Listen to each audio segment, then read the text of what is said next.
Story 1. At Thanksgiving dinner, my father told me, "Your job is to work while your brother enjoys life. If you have a problem, there's the door." I said, "Fine. I'll leave, and you can start paying your bills." Hey, Reddit. At Thanksgiving, my father demanded I continue giving them my paycheck while my brother streamed on Twitch all day. So I dropped my entire keyring into a bowl of mashed potatoes and walked out. Here's what went down. Quick background. I'm Evan, 27 male, and I've been running my parents' nursery business since I was basically a kid. By 18, I was handling the books, fixing their mistakes, and keeping the whole operation from tanking. Meanwhile, my younger brother Jordan plays video games for a living and gets treated like he cured cancer. I'm talking full worship mode. And me? I'm the guy who fixes the irrigation systems at 5 a.m. and gets zero credit. That dynamic's been my whole life, until Thanksgiving. Rain was hammering the greenhouse roof while I sat at Thanksgiving dinner with a plate of food. The table had the fancy china out. Mom had gone full Martha Stewart. Turkey, mashed potatoes, green bean casserole, cranberry sauce, the whole thing. And sitting in the middle of it all was Jordan, 25 years old and grinning like he'd done something worth celebrating. He'd shown up 40 minutes late wearing a hoodie that probably cost more than my weekly check. Didn't help cook. Didn't help set up. Just walked in and sat down like he was the guest of honor. "To Jordan," Dad said, raising his cup. "Our champion. 60,000 subscribers now. Building something real. You know Bill from the nursery supply company was asking about your streaming. His grandson watches you, apparently." Dad had practiced that toast. I could tell. He'd gone over it. Wanted to get the subscriber count right. Wanted to sound like a proud father. Jordan ate it up. "Thanks, Pops. Yeah, the channel's blowing up right now. Just hit 62,000 subs. Got a tournament sponsor reaching out. Energy drink company. Could be huge." I'd been at Mountain Ridge Gardens since 5 that morning. Fixed a busted irrigation line in Greenhouse 2 that would have flooded $20,000 in inventory. Went through 3 months of supplier invoices and found billing errors that saved us almost $4,000. Then spent 4 hours at City Hall closing the municipal landscaping contract. Maintenance for 8 city parks, 3-year deal, $30,000 in profit per quarter. I set down my fork. "Dad," I said, "the municipal contract. Closed it this morning. That's $30,000 in profit per quarter. 3-year deal with the city." He didn't even look at me. "Evan, you were born to tend the soil so Jordan can bloom. That's just how it is. Some people support. Some people shine. That's life." Mom nodded while cutting her turkey. "Your brother has a gift, honey. You're more practical. Ground level. Everyone has their place." She said it like it was basic common sense. I sat there processing those words. Just who you are. Like I'd been assigned a role at birth and that was that. Jordan was scrolling through his phone, not even pretending to care about the dinner Mom spent all day making. Last week he'd posted a photo in our greenhouse with the caption, "Rooted in family, growing to greatness." The greenhouse I maintained. The plants I'd picked out and arranged. My work making him look good. I'd been working at Mountain Ridge Gardens since I was 11. By 18, I took over the books after Dad nearly tanked the business, ordering $8,000 worth of Italian pots that sat unsold for 2 years. Spent 9 years running the place while they took credit. And Jordan made videos playing games and talking about grinding and dedication. Last month, he'd done a whole stream about his journey, how family support made all the difference. The gaming PC I'd helped pay for. The soundproofed room I'd helped build. My support. Never mentioned. I stood up. The chair legs scraped against the floor. Reached down and unclipped the massive keyring from my belt loop. The one I'd carried every single day for nearly a decade. Keys to the delivery trucks, the walk-in cooler, the greenhouses, the office, the petty cash safe, the chemical storage, the equipment shed, the main building. I held it over the table for a second. Dad finally looked at me, just annoyed that I was interrupting his Jordan worship session. Then I dropped the whole ring straight into the bowl of mashed potatoes. The splash was perfect. A key stuck up like a flag. Potatoes splattered onto Dad's shirt. Jordan actually looked up from his phone, confused. "Then the soil's on its own," I said. Silence.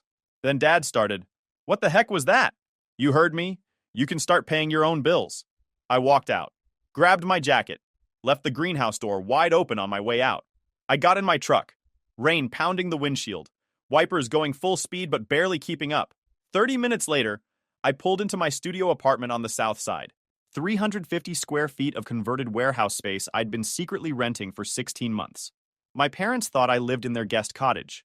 Thought I was right there whenever they needed something fixed or dealt with or cleaned up. They had no clue I'd been building my exit for over a year. The apartment was small, but it was mine. Paid for with money I'd made from freelance landscape design jobs they didn't know about. The ones I did on weekends when they thought I was running errands for the nursery. My phone started buzzing before I got my jacket off. 23 missed calls by the time I tossed it on the counter and left it there. I walked straight to my laptop, logged into my bank. The autopay screen loaded. There it was. The standing transfer I'd set up 4 years ago after they'd maxed their cards and came to me about losing their downtown condo. $2,400 on the first of every month. Their rent. Nice place with a mountain view and a doorman. They told everyone it was a smart downsize after selling their house. Never mentioned their youngest son was covering it while they spent the nursery profits on Jordan's streaming equipment and tournament travel. I clicked cancel. Next, I pulled up the North Carolina Business Registry. I'd started the paperwork 8 months ago to remove myself as the registered agent for Mountain Ridge Gardens. Been too scared to finish it. Kept thinking maybe they'd finally see me as something other than the help. Not anymore. I filled in the final fields, signed the form, hit submit. I was no longer legally tied to their business. They couldn't put my name on loans anymore. Couldn't use my credit as backup. Couldn't make me responsible for their mounting debts. I sat back in my chair. The apartment was quiet except for the rain. My phone kept lighting up on the counter. Text after text. I didn't look, just listened to the rain. I slept better that night than I had in years. Woke up at 5 feeling more rested than I'd felt in months. Made coffee, checked my email for client work, saw 61 missed calls on my phone and a string of desperate texts. Ignored all of it. Opened my laptop and started working on a design proposal for a private client. The first real crack showed up around 8. Text from Dad. Irrigation system failure in Zone 3. Orchids dying. Get here and fix the valves. Now. Not a question. A command. Like I was still on his payroll. Like walking out 2 days ago was just a phase he could ignore.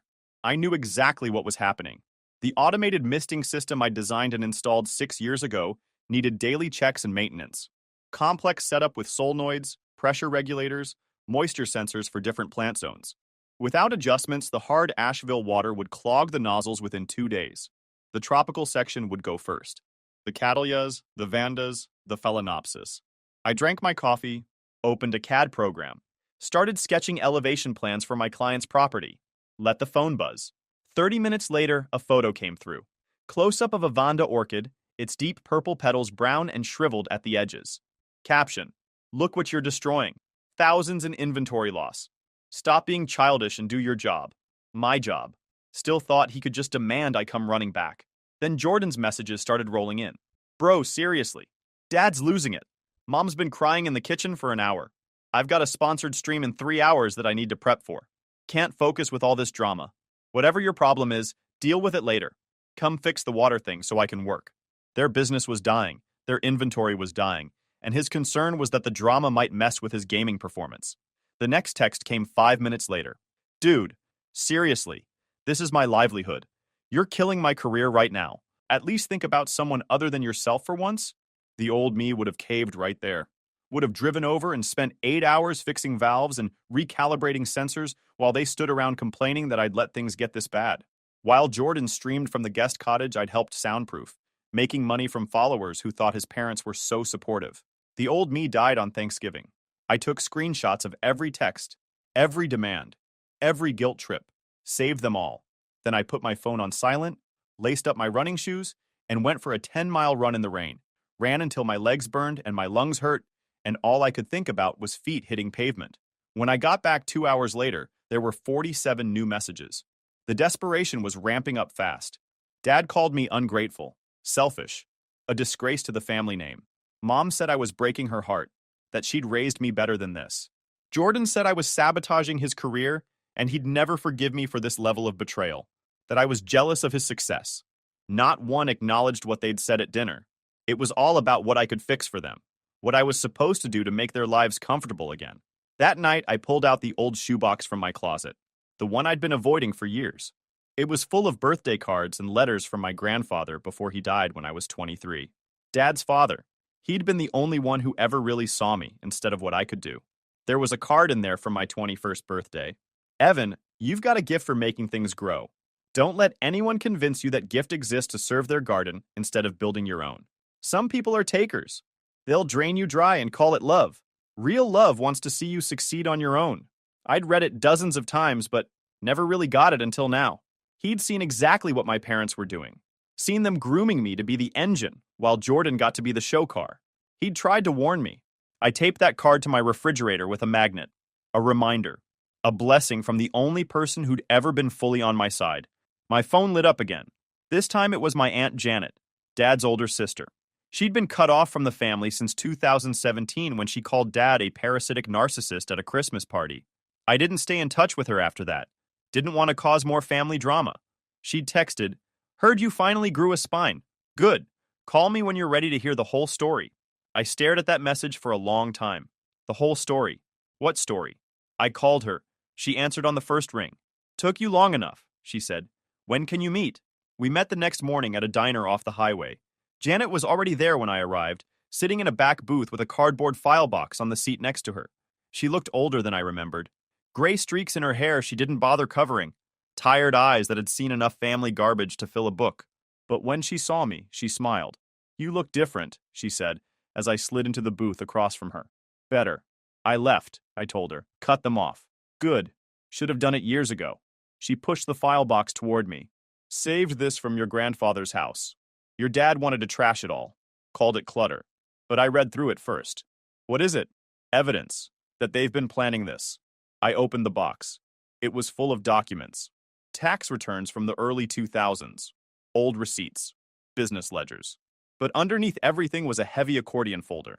My grandfather's handwriting on the tab. "For Evan's future. Protected." Inside was a trust document.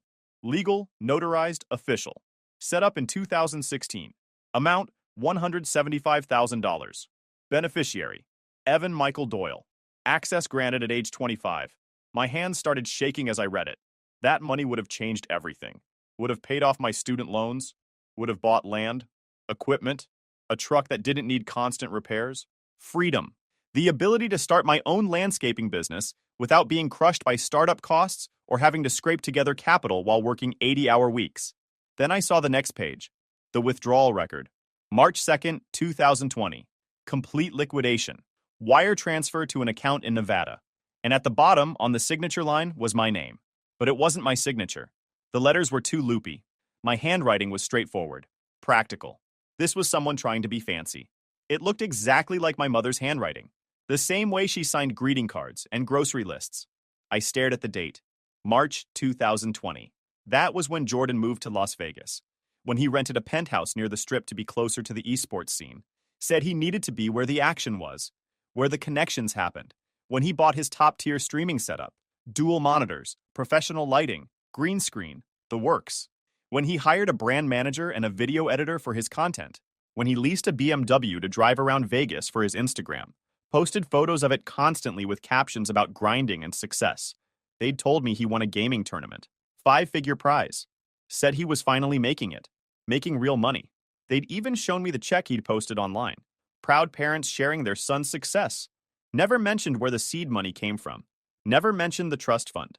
Never mentioned that they'd forged my signature and stolen my future to bankroll 8 months of Jordan playing video games in a penthouse. They'd stolen my inheritance and funneled it into Jordan's Vegas fantasy. And when he came back 8 months later after burning through it all, after getting evicted and losing his sponsors, they just never mentioned it. Acted like the Vegas thing had been a learning experience. Character building. Janet was watching me process it. She'd known this day would come, had been waiting for it. "There's more," she said quietly. "Look at the ledger, the green one, and the manila envelope underneath. Your grandfather kept good records." I pulled out a worn accounting ledger. My grandfather's business records from before he sold Mountain Ridge Gardens to my dad in 2015. The numbers told a clear story. The nursery had been profitable. Steady income averaging $60,000 to $70,000 annually after expenses. Smart buying, low overhead, reliable customer base. He'd built something solid.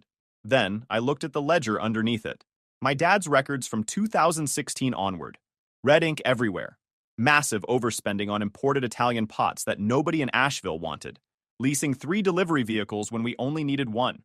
Paying for brand consultants to redesign the logo 4 separate times. Expensive memberships to garden clubs and business groups that generated 0 revenue. Premium booth space at trade shows we couldn't afford. And at the bottom of every quarterly summary, a note in my dad's handwriting, "Evan covering shortfall." Covering.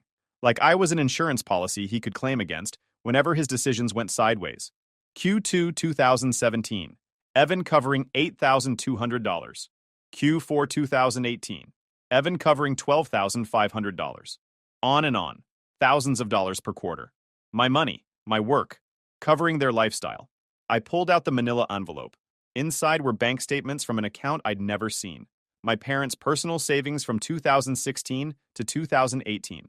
It showed regular deposits, all labeled as nursery profits when the business ledger showed we were barely breaking even. They'd been siphoning money from the business while I covered the losses, taking money out the back while I kept the front from collapsing. Every deposit matched weeks where I'd covered major shortfalls. They'd been using you as their emergency fund since you were 19, Janet said. Your grandfather saw it happening. That's why he set up the trust with explicit instructions that only you could access it at 25. How long did he know? A few years before he died. Tried talking to your dad. Got accused of playing favorites. That's when he got his lawyer involved. I looked up at Janet. She was drinking her coffee, giving me time to absorb it. Why didn't you tell me sooner? I asked.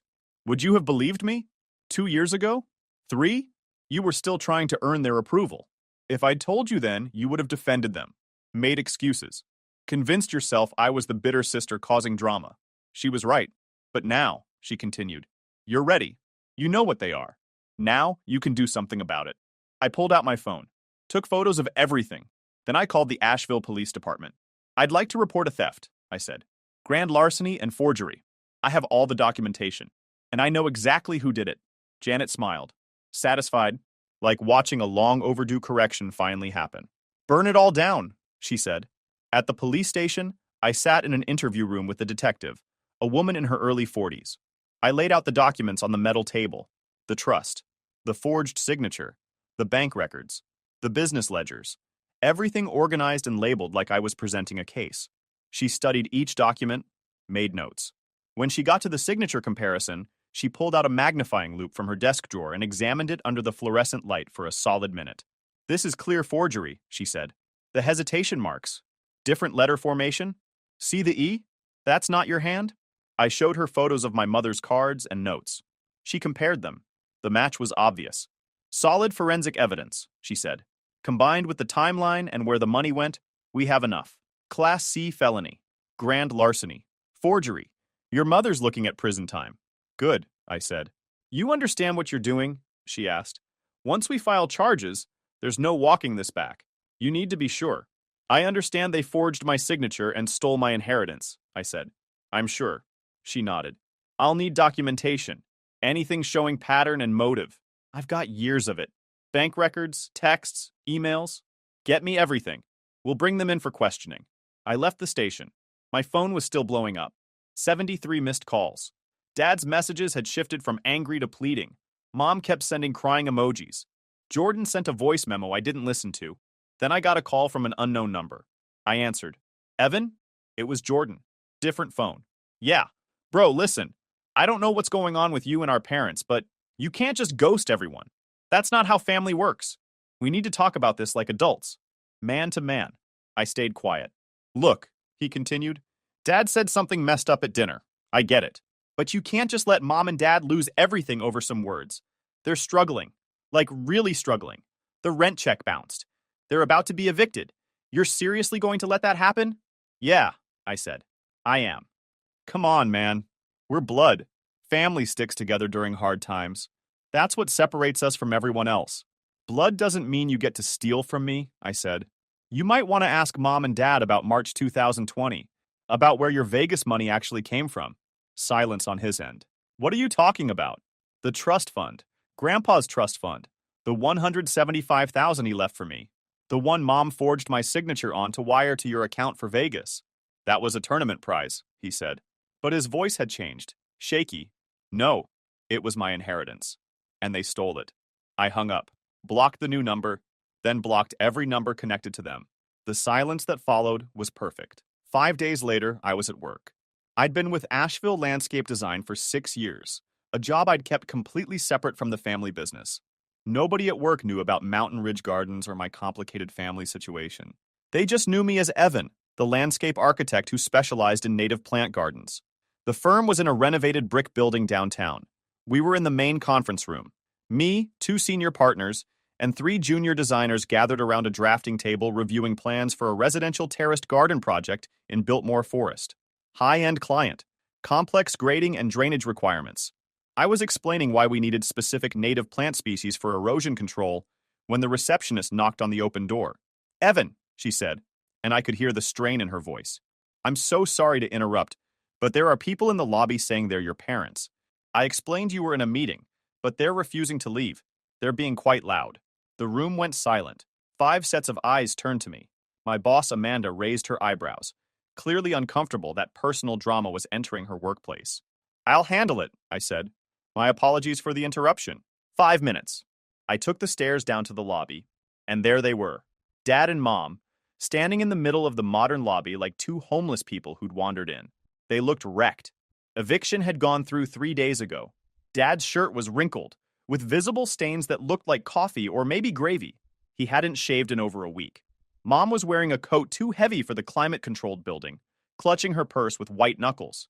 They looked desperate, broken, and I felt absolutely nothing. "Evan," Dad said, voice loud, echoing off the glass and concrete. "This stops now. You're going to end this tantrum. We have nowhere to go. You're going to help us." The receptionist had her hand on the phone, ready to call security. I held up a hand. "Not yet." "You're causing a scene," I said. "Leave." "We're not leaving until you fix this," Mom said. Tears already starting, voice cracking. "We're your parents. How can you do this to us? We're sleeping in the car. You have money. You're going to help us. You have to help us. We raised you. We gave you everything." Dad stepped forward. "You have money," Dad said, stepping closer. "You're going to write us a check. Co-sign a new lease. Today. I'm your father." "Respect," I said. "Is that what you call grand larceny?" He froze. I reached into my bag, pulled out the photocopies, the forged signature, held it up. "March 2nd, 2020, I said. 175,000. Wire transfer to Nevada. For Jordan's Vegas penthouse. His streaming equipment. His BMW. All funded by Grandpa's trust fund you stole." Mom reached out with a trembling hand. "Son, wait. Explain what? How you forged my signature? How you stole my inheritance?" "That money was for the family," Dad said, but his voice was weak. He looked old, defeated. "No, that money was for me. Grandpa made that crystal clear in the trust document. But you decided Jordan's gaming career was more important than my future, so you committed fraud." I stepped forward. For the first time in my life, they flinched, stepped back. "I filed a police report," I said. "The fraud unit has the evidence. You're looking at charges." "You wouldn't," Dad whispered. "Already did." "Evan, we're your parents." "No," I said. "You're criminals. There's a difference." I turned to the receptionist. "Call security." Behind me, the glass doors slid open. Footsteps. Mom crying. Didn't turn around. One of the partners came down. "You okay?" Amanda asked. "Yeah," I said. "I'm good. Let's finish that meeting." The investigation moved faster than expected. The detective called me 3 weeks later on a Tuesday afternoon. I was at Janet's house helping her reorganize her garage in exchange for her storing some of my tools and equipment over the winter. "Got your case resolved," she said. "The handwriting analysis came back definitive. Your mother forged that signature. Bank records confirm everything. Wire transfer went directly to accounts linked to your brother's Vegas expenses. Rental agreements in his name. Equipment purchases. Vehicle lease. All documented and traceable. What happens now?" Their attorney contacted us. They want a plea deal. They know going to trial would be expensive and they'd lose. The evidence is bulletproof. They're offering to plead guilty to felony fraud and forgery in exchange for reduced sentencing. I thought about it. Part of me wanted to see them in court, wanted to watch them explain themselves to a judge, wanted their friends from the garden club to see them in orange jumpsuits. But dragging it out meant staying connected to them longer, meant more months of this taking up space in my head. What are the terms? No jail time, 2 years probation, 300 hours community service each, full restitution from liquidation of business assets, and a permanent restraining order. No contact with you ever again. Violation means immediate arrest. Agreed, I said, but I want everything liquidated. The nursery, the property, every asset they have. It all goes toward paying their debts and my restitution. The deal went through 10 days later. Mountain Ridge Gardens was sold to a regional nursery chain that wanted the location and existing customer base. Paid below market value because of the condition of the inventory and equipment. The property sold separately to a developer planning townhouses. Wanted the land more than the structures. The inventory got liquidated at auction for pennies on the dollar. Everything my parents had built, or rather, everything I'd built while they took credit, got turned into money to pay for their crimes. The final restitution check hit my account 6 weeks after that. $95,000. Not the full amount after legal fees and creditor claims, but more than enough. Through Janet, I heard the updates. Dad got a night stocking job at a hardware store. 10 to 6 shift. 40 hours a week. No benefits. Mom cleans hotel rooms. Morning shift. Kills her back. They rent a one-bedroom apartment in a sketchy part of town. Take the bus because they can't afford car insurance. Haven't been to a restaurant in months. Pack lunches in paper bags. Nobody calls anymore. Jordan left Vegas after his second eviction. Bounced around. Tried restarting his streaming in Atlanta. Didn't work. The audience had moved on. New streamers. Better equipment. His subscriber count bled out. I used the restitution money and my savings to buy 8 acres of raw land in the mountains outside Asheville. It was overgrown, covered in kudzu and volunteer pine. The access road was barely passable. No utilities, no structures. Just raw land that nobody wanted. It was perfect. First thing I built was a workshop. 16 by 20 feet. Concrete slab I poured myself over 2 weekends. Wood frame with metal roof. Somewhere dry to plan projects and store equipment. Janet helped me with the foundation pour. Mixed concrete by hand. Hauled wheelbarrows. She was good company. Then I started clearing. Every weekend I'd drive out there with a chainsaw, work gloves, and a plan. Cut back the kudzu inch by inch. Remove the invasive species. Clear sightlines. Create zones. It was brutal work. My hands blistered through gloves. My back ached. But every square foot I cleared belonged to me. I hired a guy with an excavator to clear the main 5 acres. Took him 3 weeks working half days. I saved every usable piece of wood. Milled some of it into rough lumber using a chainsaw mill I bought used. Stacked the rest for future projects or firewood. 8 months in, I started my own landscape design business. Kept it small. Residential clients only. Native plant gardens. Sustainable drainage systems. Xeriscaping. Rain gardens. The kind of work I actually enjoyed. Word spread through Asheville faster than I expected. Clients referred friends. Neighbors saw the work and called. And I'd show up, listen to what they wanted, design something practical and beautiful, then build it. Charged fair prices. Showed up on schedule. Did quality work without upselling unnecessary features. Within 6 months, I had more work than I could handle alone. 14 months after Thanksgiving, I had enough steady work to hire Janet part-time for project management and client scheduling. She was perfect for it. Organized, trustworthy. Could smell a difficult client from a mile away and knew how to handle them. We made a good team. The land became my focus in the best way. I planted an orchard. 25 trees. Apples, pears, cherries. Researched rootstocks. Dug holes by hand. Mixed compost into the native soil. Staked each tree properly. Built raised beds for vegetables using reclaimed wood from a demolished barn I'd bought for cheap. Cedar. Still smelled good. Installed a rainwater collection system with 4 750-gallon tanks positioned to gravity feed the garden beds. Every weekend was progress. Seeing the first blooms. Real proof that I was building something lasting. Janet came out to visit on a Saturday afternoon in late spring. We'd just finished installing a drip irrigation system for the orchard. She walked around the property, taking it all in. "Your grandfather would be proud," she said. "This is what he wanted for you. Something that belonged to you alone." I showed her the oak tree I'd planted near the center of the property. Same spot where I'd stood when I first bought the land. It was barely 5 feet tall now, but the roots were deep. The growth was healthy. "That's the thing about real growth," I told her. "It takes time. Can't fake it, can't force it. Just steady care and patience." She smiled. "You sound like him." She left that afternoon. Hugged me at her truck. Told me she was proud of me. That I'd done the right thing. About 18 months after that Thanksgiving dinner, I was out in the workshop on one evening, planning a design for a client's hillside garden, when I heard a car pull up the muddy access road. Nobody came out here without warning. Nobody even knew about this place except Janet and a few clients who'd been referred through word of mouth. I walked outside. A beat-up Honda Civic sat in my makeshift parking area. The kind of car you buy for $1,500 cash and pray it lasts 6 months. And standing next to it, looking worse than I'd ever seen him, was Jordan. He looked wrecked. Thinner by maybe 30 or 40 pounds. Older than his 26 years. His clothes hung loose on him like hand-me-downs from someone bigger. He had the look of someone who'd run out of options and was down to their last play. We stood there for maybe 10 seconds. "Hey," he said finally, voice quiet, defeated. I didn't respond, just waited, stood there with my arms crossed. "Look, I know you probably don't want to see me right now. I know I messed up. We all messed up. But I'm in a bad spot and I need help. I'm barely making rent in Atlanta.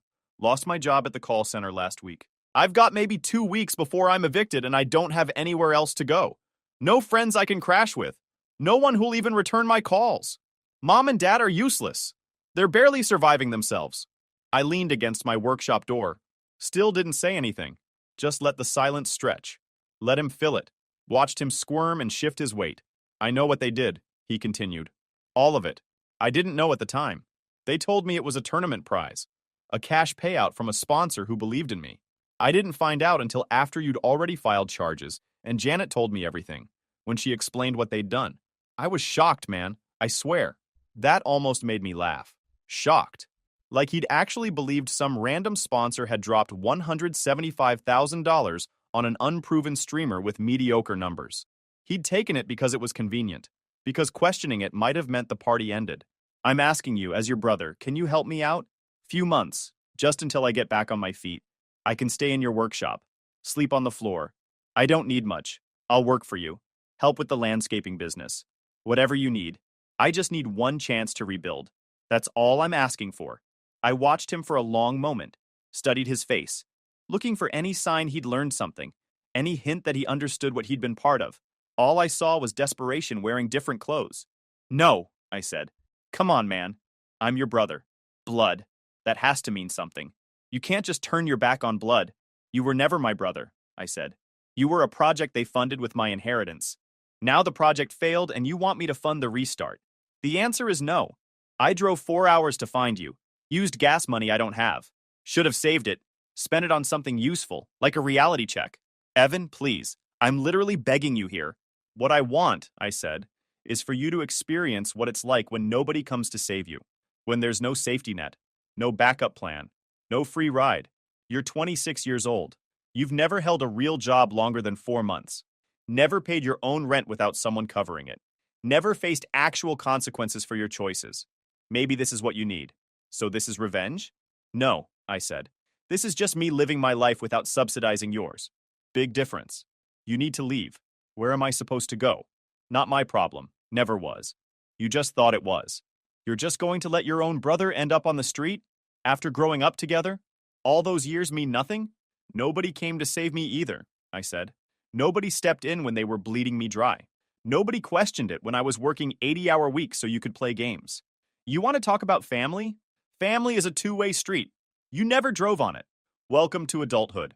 He stood there for another few seconds, maybe expecting me to crack, to change my mind, to be the person I'd always been who solved problems and covered shortfalls and made everything work for everyone else. His shoulders sagged. The fight went out of him. He looked around, seeing what I'd built, what I'd made from the ashes of everything they'd stolen. "This is messed up," he said, voice finally breaking, getting angry now. "You're not the same person." "Yeah," I said. "Took me long enough to figure it out. Thanks for that." I turned and walked back into my workshop. Didn't watch him leave. Heard the car door slam. Engine struggled to start. Coughed. Turned over on the third try.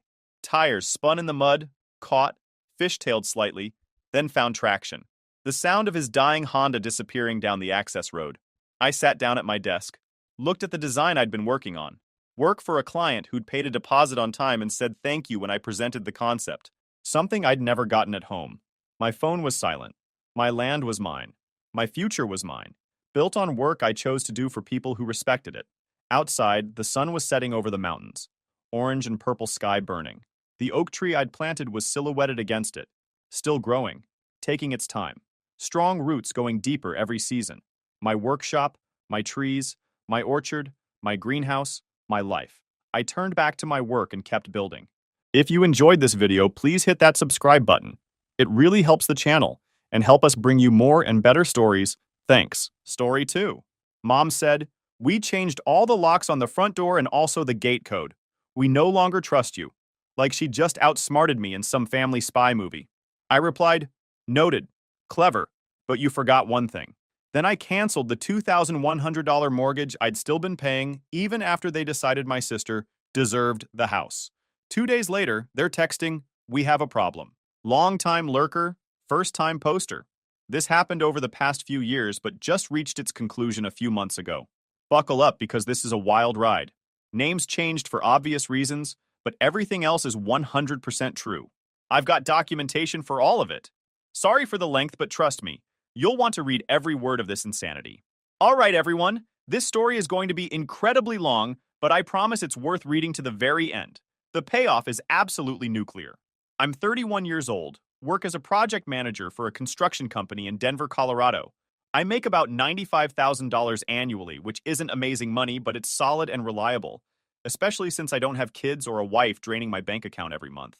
I drive a 2019 F-150 that I bought with cash, live in a decent two-bedroom apartment, and I've always been the responsible, level-headed one in my family. Let me paint you a detailed picture of my family dynamics growing up, because this context is absolutely crucial for understanding how deep this betrayal goes. I'm the older brother by 3 years, and from the moment my sister Jessica was born, I was held to completely different standards and expectations. When I was in high school, I had to maintain a 3.5 GPA minimum to keep my car privileges, work 20 hours a week at a part-time job to pay for my own gas and car insurance, and complete a list of household chores every weekend that included mowing the lawn, cleaning the garage, and doing maintenance work around the house.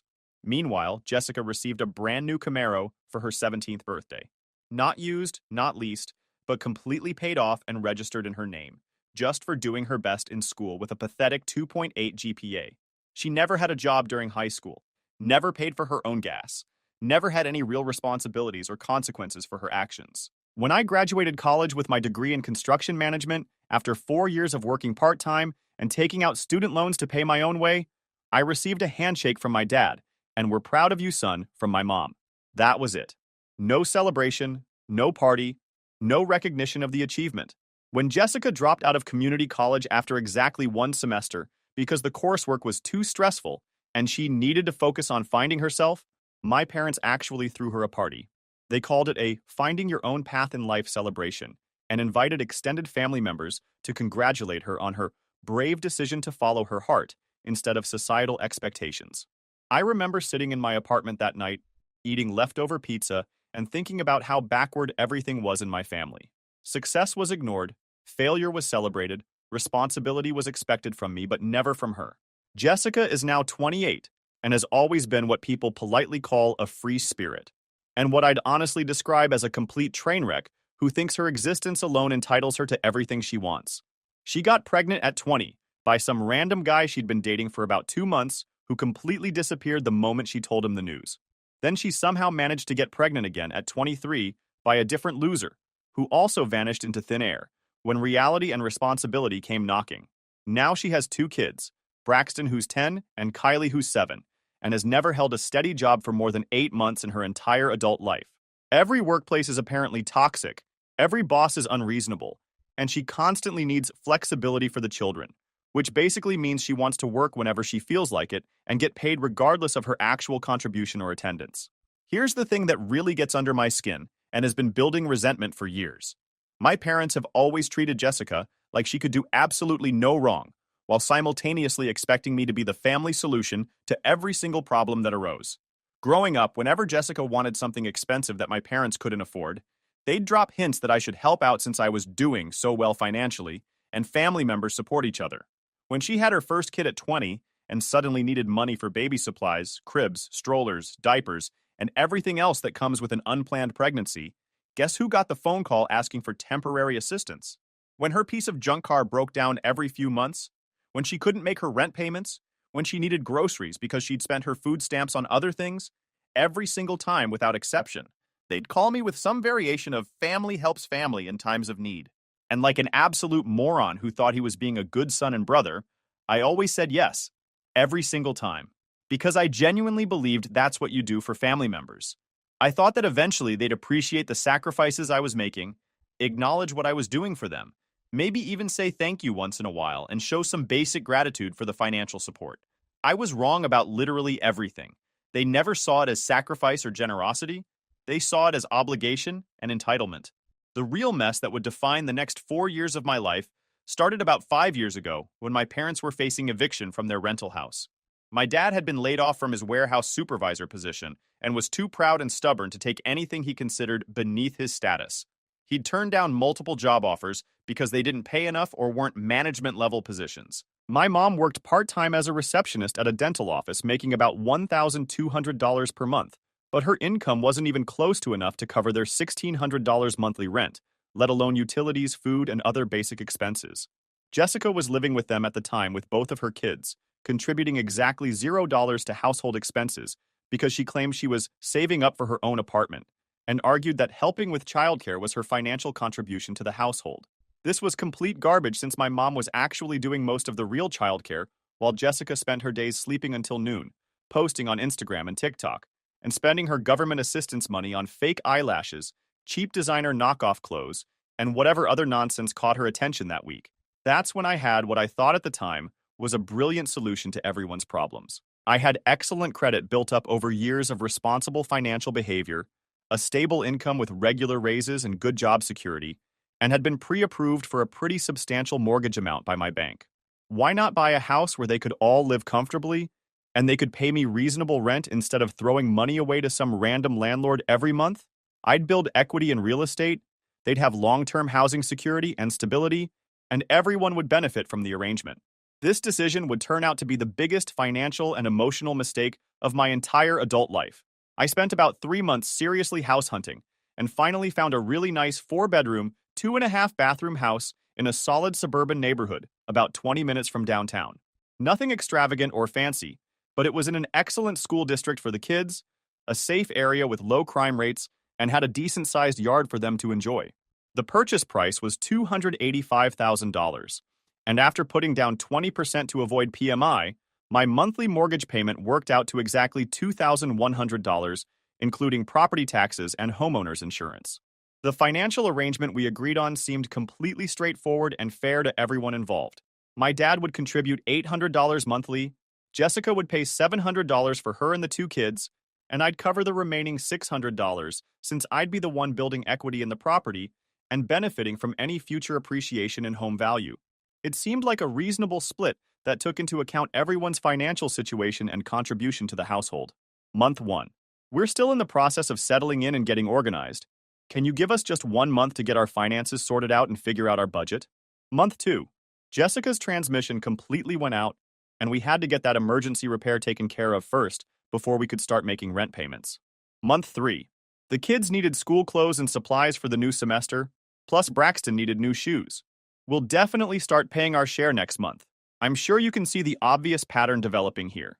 3 months turned into 6 months, which turned into a full year, and I was covering the entire $2,100 mortgage payment every single month, plus all the utilities because they kept forgetting to pay the electric, gas, water, and internet bills.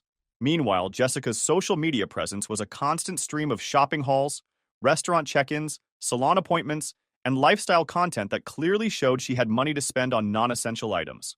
Professional photographs with full makeup and hairstyling, new outfits appearing in posts every single week, expensive makeup palettes and beauty products, designer purses and accessories, but somehow she couldn't manage to scrape together $700 for housing costs. This woman was posting Instagram stories from nail salons literally 3 times per week, getting elaborate manicures and pedicures that cost $80 to $100 each time, but claiming complete poverty whenever the topic of rent came up.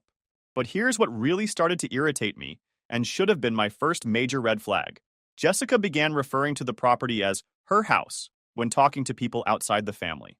Not the house we live in, or Jake's house where we stay, or even the family house. She specifically called it her house. On social media posts, to her friends when they came over, to service technicians and delivery drivers, even in conversations with teachers at the kids' school. I distinctly remember one incident where I was there when the mailman came to the door asking if Jake Mitchell lived at this address because there was a package that required a signature. Jessica actually corrected him and said, "No, this is the Johnson residence," and acted like I was some random visitor instead of the person whose name was on the deed and mortgage. After about 6 months of receiving absolutely zero financial contributions toward the mortgage or any other household expenses, I decided to try having a mature adult conversation with my dad about establishing a realistic payment schedule that everyone could stick to. I approached it diplomatically and suggested we could even reduce the amounts if necessary, maybe $600 from him and $500 from Jessica, instead of the original plan. His response was essentially that I was being greedy and unreasonable because I made good money at my job, and family members take care of each other without keeping score or demanding payback. He actually used the word greedy to describe me asking adults to contribute toward housing costs for the house they were living in completely rent-free. But what happened next made everything exponentially worse and should have been my wake-up call to get out immediately. Year 2 of this arrangement is when Jessica really began showing her true character and sense of entitlement. She decided that the house needed extensive updating to match her personal aesthetic and lifestyle preferences. We're talking about wanting to repaint every single room in different colors, replace perfectly functional kitchen appliances with newer stainless steel models, completely renovate both bathrooms with new tiles and fixtures, install new flooring throughout the entire house, and even landscape the backyard according to her vision. When I explained calmly that I wasn't going to fund purely cosmetic renovations for a house I was already paying for entirely by myself, she had what could only be described as a complete emotional meltdown, and immediately got my parents involved as her backup and support system. Jake is being controlling and unreasonable about the house, she complained to them with crocodile tears. I'm raising 2 children here, and I should have some input and decision-making power about how our living space looks and feels. It affects the kids' well-being and my mental health. Our living space, the house that I had purchased with my credit, that my name was exclusively on the deed for, that I was paying every single expense related to, had suddenly become our living space in her mind.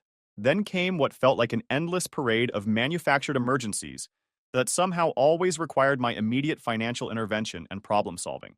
Jessica's car needed 4 new tires because the old ones were unsafe, $800. It's a serious safety issue for the kids, Jake. You wouldn't want something to happen to them because of bad tires, would you? Braxton needed extensive dental work that wasn't fully covered by his Medicaid benefits, $1,200.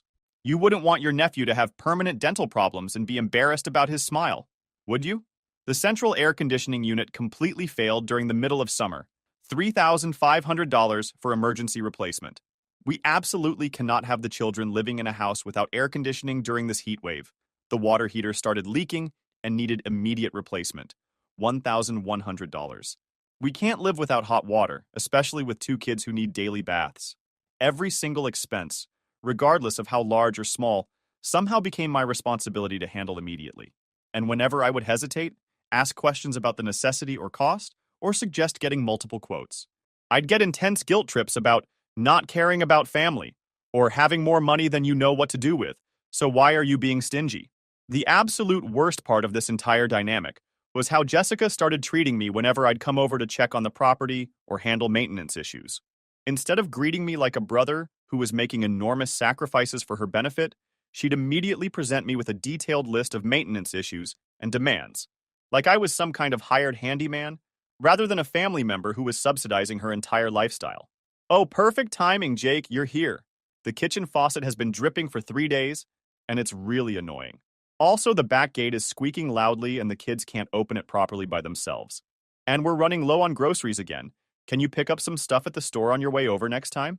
Here's a list of what we need. Never thank you for everything you're doing for us. Never, we really appreciate all your help and support. Never any acknowledgement of the financial sacrifice or genuine gratitude. Just more demands, more expectations, and more items added to my apparently endless to-do list. Then, Jessica started dating this complete loser named Connor, who was everything you'd expect from someone she'd be attracted to. This guy was a 30-year-old unemployed wannabe musician who drove a beat-up Honda Civic with expired registration and spent his entire day smoking marijuana and working on demo tracks for his non-existent music career. A real prize catch who clearly had his life together and would be a great influence on her children. Before I even realized what was happening, Connor was essentially living at the house full-time, using my electricity to power his amateur recording equipment, eating groceries that I was paying for, bringing his equally unemployed and unmotivated friends over to hang out and make noise until 2 or 3 in the morning on weeknight. When I finally objected to this arrangement and suggested that maybe having random people living in my house without my permission wasn't appropriate, Jessica accused me of being judgmental and closed-minded, and claimed that Connor was practically family now, so I needed to accept him and stop being unwelcoming. I tried approaching my parents about establishing some basic boundaries and ground rules for the house, but they consistently and predictably sided with Jessica every single time. They'd tell me with disappointed looks, she's been through so much hardship as a single mother. You need to be more understanding and supportive of her situation. She's doing her best. You more understanding? I was literally funding her entire existence while she treated me like an inconvenience. The moment that fundamentally changed everything and opened my eyes to the reality of my situation happened about 8 months ago. I was over at the house doing routine maintenance work. Apparently, property upkeep was also exclusively my responsibility now, when I accidentally overheard a conversation that made my blood run completely cold. I was in the garage examining some concerning water damage on the ceiling that looked like it might be coming from a roof leak when I heard Jessica talking very loudly on her phone in the kitchen. The window was wide open because it was a nice day, and she wasn't making any effort whatsoever to keep her voice down or maintain privacy. "Girl, I basically own this house now," she was saying enthusiastically, to whoever was on the other end of the call. Jake is way too much of a pushover and people pleaser to ever actually do anything about the situation. My dad looked into it and said there's some kind of legal thing called adverse possession, where if you live somewhere long enough and act like you own it, you can claim ownership rights through the court system. Adverse possession, squatter's rights, legal theft of the house I had purchased, financed, and maintained entirely by myself for years. She continued with obvious excitement in her voice. The best part is that he's so desperate to be seen as the good brother and maintain his reputation that he'll never actually kick us out or take any real action. I've got his personality completely figured out, and I know exactly which buttons to push. Connor thinks we should try to get Jake to put the deed in my name for tax purposes or something like that. My hands were literally trembling as I stood there listening to this conversation. I felt like I was having an out-of-body experience. I mean, realistically, what's he going to do with a big 4-bedroom house anyway? He's probably going to be single forever because what woman would want to date a guy who's this obsessed with his family and has no backbone? At least I'm putting the space to good use in creating a loving home for children. Then I heard my mother's voice chiming in from somewhere in the kitchen. "You're absolutely right, sweetheart. Jake has always been too generous and soft-hearted for his own good. This living arrangement is perfect for you and the grandchildren, and he can afford it better than anyone." Exactly. And if he ever tries to sell the house or force us to move out, I'll just tell everyone in the family and on social media that he's trying to make his own nephews homeless. He cares way too much about what people think and his reputation to ever risk that kind of public relations disaster. They were literally conspiring to steal my house from me through fraud and manipulation, and they were counting on my character, my love for my nephews, and my concern about my reputation to prevent me from fighting back effectively. I stood there in that garage for probably 20 minutes, just processing the enormous magnitude of what I'd overheard. These weren't just ungrateful family members taking advantage of my generosity. They were calculating predators who viewed me as nothing more than a mark to be exploited for maximum benefit. But instead of confronting them immediately in the heat of anger and emotion, I made a decision to be strategic and methodical about my response. If they wanted to play manipulative games and treat me like an enemy, I was going to make absolutely sure that I won decisively. Over the next 2 months, I became incredibly methodical and systematic about documenting everything while maintaining the facade of being the same pushover they thought they could manipulate and control forever. First, I spent several weekends pulling together a comprehensive financial analysis of exactly how much money I'd invested in this situation over the past 4 years. The numbers were absolutely staggering and honestly shocking even to me. Mortgage payments, $2,100 per month for 48 months equals $100,800. Property taxes, $2,800 annually for 4 years equals $11,200. Homeowners insurance, $1,400 annually for 4 years equals $5,600. Utilities when they forgot to pay, approximately $8,400. Major repairs and home improvements, $23,000. Subtotal for house-related expenses, $149,000. But that wasn't even the complete picture of my financial investment. I went through years of credit card statements and bank records to meticulously document all the emergency financial assistance I'd provided to Jessica over the years. Car repairs, transmission work, tire replacements, dental work for the kids, school supplies and clothing, groceries when she was short on cash, daycare and after-school program payments, medical bills not covered by insurance, and literally dozens of other miscellaneous expenses that totaled another $31,000. Grand total, $180,000 that I had given freely to support people who were now actively planning to defraud me out of my home. Since Colorado is a one-party consent state for recording conversations, I started discreetly documenting their ongoing admissions and plans. I got clear recordings of Jessica bragging to her friends about her house and how she had me wrapped around her finger. I recorded my parents discussing how I would never actually do anything because I was too conflict averse and worried about family harmony. I even captured audio of Connor talking enthusiastically about his plans to move in permanently and set up a professional music studio in my basement. The most damning and infuriating piece of evidence came when I recorded Jessica talking to some guy she'd apparently met on a dating app. Yeah, I own a beautiful 4-bedroom house in neighborhood name. My brother helped with the down payment initially, but it's completely mine now. I'm looking for a real man who can appreciate the lifestyle and stability I can offer. Own. She was telling complete strangers that she owned the house that I had purchased, that my name was exclusively on the deed for, and that I was paying every single expense related to. The audacity was breathtaking.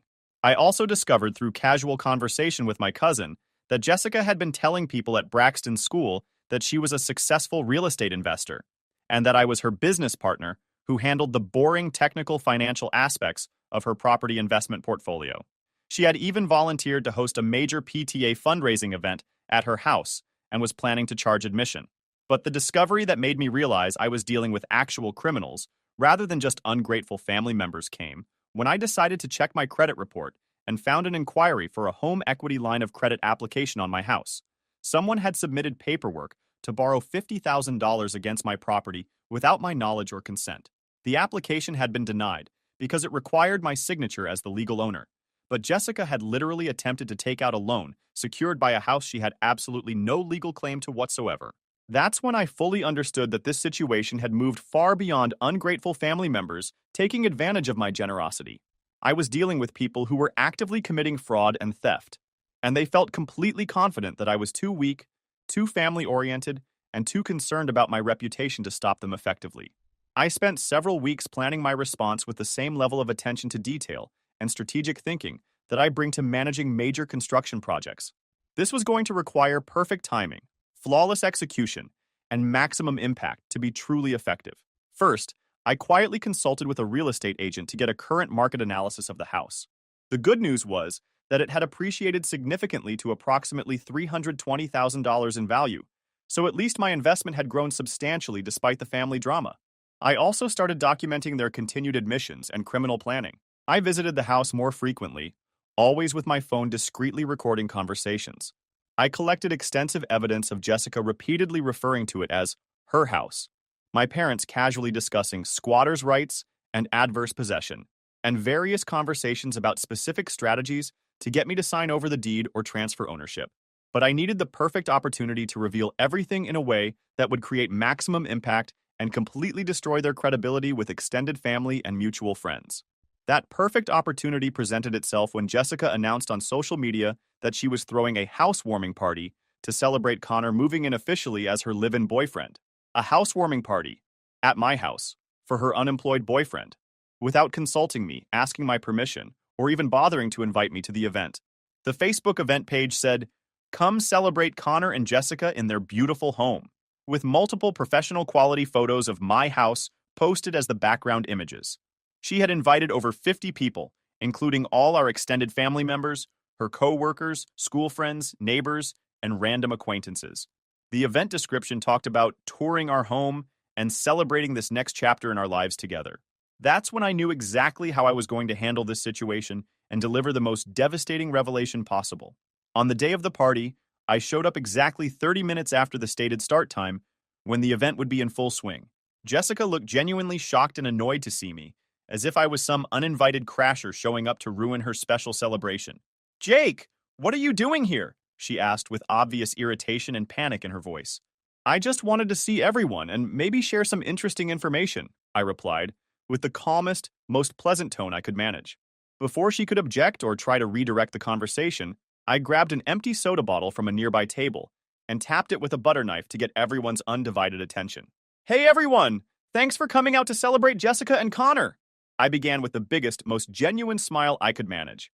"Since we're all here together in this beautiful house, I thought it might be educational and interesting to share some fun facts about the property and its history. I pulled out a thick manila folder that I'd prepared specifically for this moment, filled with official documents and financial records. Did you know this house was purchased for exactly $285,000? And the current monthly mortgage payment is $2,100, including taxes and insurance? That's quite a significant financial commitment, right? I could see confusion and uncertainty spreading across people's faces. Jessica looked like she was starting to have a panic attack. Here's another fascinating fact. Over the past 4 years, the total financial investment in this house has been approximately $180,000. That includes mortgage payments, property taxes, insurance, utilities, maintenance, repairs, improvements, and various emergency expenses. I opened the folder dramatically and began pulling out official documents with flourish. Now, Jessica has been telling people that she owns this house, which is really interesting because I held up the official deed with both hands like I was displaying a trophy. Only my name appears on the legal ownership documents. Jake Mitchell, right there in official black and white lettering. The room went completely silent, except for someone's baby crying softly in the background. And here's the current mortgage statement, also exclusively in my name. Property tax bills. Yep, those are all mine too. Insurance policy. Mine as well. Jessica tried desperately to interrupt. Jake, what the heck are you doing? This is completely inappropriate. I'm just sharing some educational information with your guests, like this home equity loan application that was submitted without the property owner's knowledge or consent. I held up the paperwork and waved it around. That's actually called fraud, which is a serious felony crime with potential prison time. My dad stood up aggressively. Son, maybe we should discuss this privately in another room. No, Dad. I think this is exactly the right venue for this discussion. After all, Jessica invited all these wonderful people to celebrate her house, so they deserve to know the complete truth about who actually owns the property. I turned to address the entire party with my voice projecting clearly across the room. You see, I've been paying every single expense related to this house for 4 years, while Jessica, Connor, my parents, and 2 children have lived here completely rent-free. Zero contributions toward mortgage, utilities, maintenance, repairs, or any other costs whatsoever. I started laying documents out on the coffee table, like I was presenting evidence in a courtroom trial. Here's 48 months of mortgage payments, every single one paid from my personal bank account. Here are utility bills that I covered when Jessica forgot to handle them. Here are receipts for repairs, improvements, emergency expenses, and even groceries. Every single item paid by me alone. The room was so quiet, you could hear people breathing and shifting uncomfortably. But the really fascinating part is these crystal clear audio recordings I have of Jessica telling people she owns this house and discussing specific plans to steal it from me through fraudulent squatters' rights claims. I pulled out my phone and played the high-quality audio of Jessica saying, I basically own this house now. Jake is way too much of a pushover to ever do anything about the situation. Jessica's face turned completely white, and she looked like she might faint. Several guests were staring at her with obvious disgust and shock. So here's what's going to happen right now, I announced to the entire room with complete authority. This party is officially over. Everyone who doesn't live here needs to leave my property immediately. Connor stepped forward, trying to look intimidating. Dude, you can't just kick everyone out like this. That's not how parties work. Actually, I can do exactly that because it's my house, my name on the deed, my mortgage payments, my legal property. Everyone here except my immediate family members is currently trespassing on private property. I held up my phone again. I have my attorney on speed dial.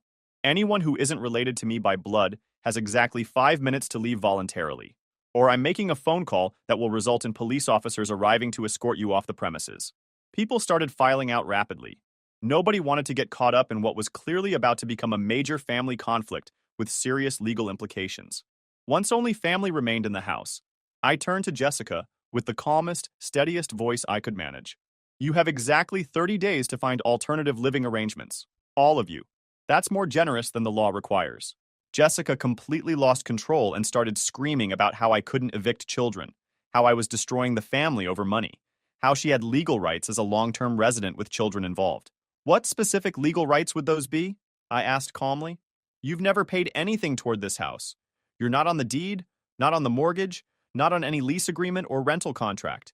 You have the exact same legal standing as any other squatter, and I want you gone. My mother tried her standard guilt trip manipulation approach. How can you do something this cruel and heartless to your own family? The same way you plan to commit fraud and steal my house from me, Mom. The same way you sat in my kitchen and called me a pushover while planning to rob me blind. That statement ended the conversation immediately. Nobody had anything else to say. Chapter 7. Sweet Justice and Even Sweeter Karma. That nuclear confrontation happened exactly 6 months ago, and I want to tell you about the absolutely beautiful chain of consequences that followed, like dominoes falling. They didn't move out within the 30-day deadline I'd given them, so I immediately initiated formal eviction proceedings through the court system. It cost me about $2,000 in legal fees and court costs, but it was worth every single penny to see the expression on Jessica's face when the sheriff's deputy served her with official eviction papers at 8 a.m. on a Saturday morning. During the legal discovery process, I found out that Jessica had been charging Connor $400 per month in rent for living there and keeping that money for herself, while telling me she was too financially strapped to contribute anything toward household expenses. So she was literally profiting from my property while simultaneously lying to my face about being broke. They finally vacated the premises after 60 days of legal proceedings, but not before Jessica decided to damage the property out of pure spite and revenge. She deliberately destroyed the carpet in 2 bedrooms by pouring bleach and other chemicals on it, put multiple large holes in various walls throughout the house, scratched obscenities into the hardwood flooring in the main living area, and even poured concrete mix down one of the bathroom drains. The repair cost came to approximately $8,000. I immediately took her to small claims court and won a judgment for the full amount of damages, though I'm realistic about my chances of actually collecting money from someone with no assets, no steady employment history, and a demonstrated pattern of financial irresponsibility. After they moved out and I completed all the necessary repairs, I sold the house for $325,000. After paying off the remaining mortgage balance and covering all the spite damage repairs, I walked away with approximately $65,000 in profit from the entire ordeal. But the real satisfaction and justice came from watching the natural consequences play out in their lives over the following months. Without me subsidizing their entire existence, my family's financial situation collapsed almost immediately. They moved into a cramped 2-bedroom apartment that stretched my parents' limited retirement budget to the absolute breaking point. Jessica was forced to get a full-time job at a big-box retail store. Remember, she'd always claimed that type of work was beneath her dignity and that she deserved better opportunities. Connor abandoned Jessica within about 2 months once he realized that the comfortable lifestyle was permanently over and she'd actually be expecting him to contribute financially to their relationship.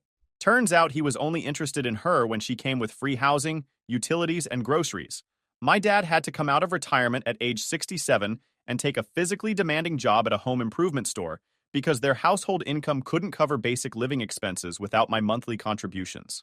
Jessica's car was repossessed when she couldn't make the payments without me constantly bailing her out of financial emergencies every few weeks. But the absolutely perfect karmic justice that made everything worthwhile happened exactly 3 months ago, when Jessica called me crying hysterically and begging for help. "Jake, I know I messed up really badly. I know I treated you terribly, and I'm truly sorry for everything, but I desperately need your help right now. The kids really need help, and I don't know what else to do." It turned out that Braxton required emergency dental surgery to address a serious infection that would cost $3,000 total. Their government insurance would only cover about $1,000 of the procedure, leaving them responsible for $2,000 that they simply didn't have, couldn't get approved for through medical financing. "I promise on my life that I'll pay you back every single penny," she sobbed desperately into the phone. "I have a steady full-time job now, and I've learned my lesson completely. Please, he's in so much pain, and the infection could spread if we don't get this treated immediately." You know what I told her after listening to her complete plea? "That sounds like a personal problem, Jessica. You should figure it out yourself." "What? Jake, he's your nephew. How can you say something like that? He's the same nephew you used as emotional blackmail against me for years. Every single time I questioned paying for something, it was always, 'Think about the children. And what about your nephews?' Well, now you get to figure out how to think about the children using your own resources instead of mine." She begged desperately with genuine tears and panic in her voice. She promised to pay me back the entire $180,000 over time with interest, promised to repair our relationship and never take advantage of me again, promised that she had genuinely learned from her mistakes and would spend the rest of her life making it up to me. I let her finish her complete emotional plea, then said calmly, "Jessica, I want you to think back to that conversation you had in my kitchen where you called me a pushover who you had completely figured out. Remember planning to steal my house through fraud? Remember charging Connor rent to live in my house while telling me you were broke? Remember laughing about manipulating me? Do you remember all of that clearly? Jake, please, I'm literally begging you on my knees. Perfect. Now I want you to delete my number from your phone and never contact me again for any reason. And I hung up immediately. She tried calling back 47 times that same day. I blocked her number permanently after the fifth call. My parents called next, with my dad trying the aggressive anger approach first. Your nephew needs emergency medical treatment, and you're being petty and vindictive over old grudges. I'm being smart and protecting myself financially. That's something I should have started doing years ago instead of being a pushover. Then my mother attempted the emotional guilt route. I don't understand how we raised such a heartless, selfish son who would let children suffer. You raised me to be a doormat and a people pleaser who never stood up for himself. Fortunately, I'm capable of learning from my mistakes and changing my behavior patterns. They offered to personally guarantee repayment of everything over time if I would just help with this one medical emergency for my nephew. Even if I believed you would actually follow through and pay me back, which I absolutely don't based on your track record, why would I want any kind of relationship with people who committed fraud against me and actively planned to steal my house? Last week, Jessica actually showed up at my apartment building, looking desperate and disheveled. The security desk called up to my unit, and I told them to escort her off the property immediately and add her name to the permanent list of people who aren't allowed in the building under any circumstances. I heard through my cousin that they ended up borrowing money from one of those predatory payday loan operations at something like 30% annual interest to pay for Braxton's dental work. That debt is going to follow them around for years and make their already terrible financial situation even worse. Story 3.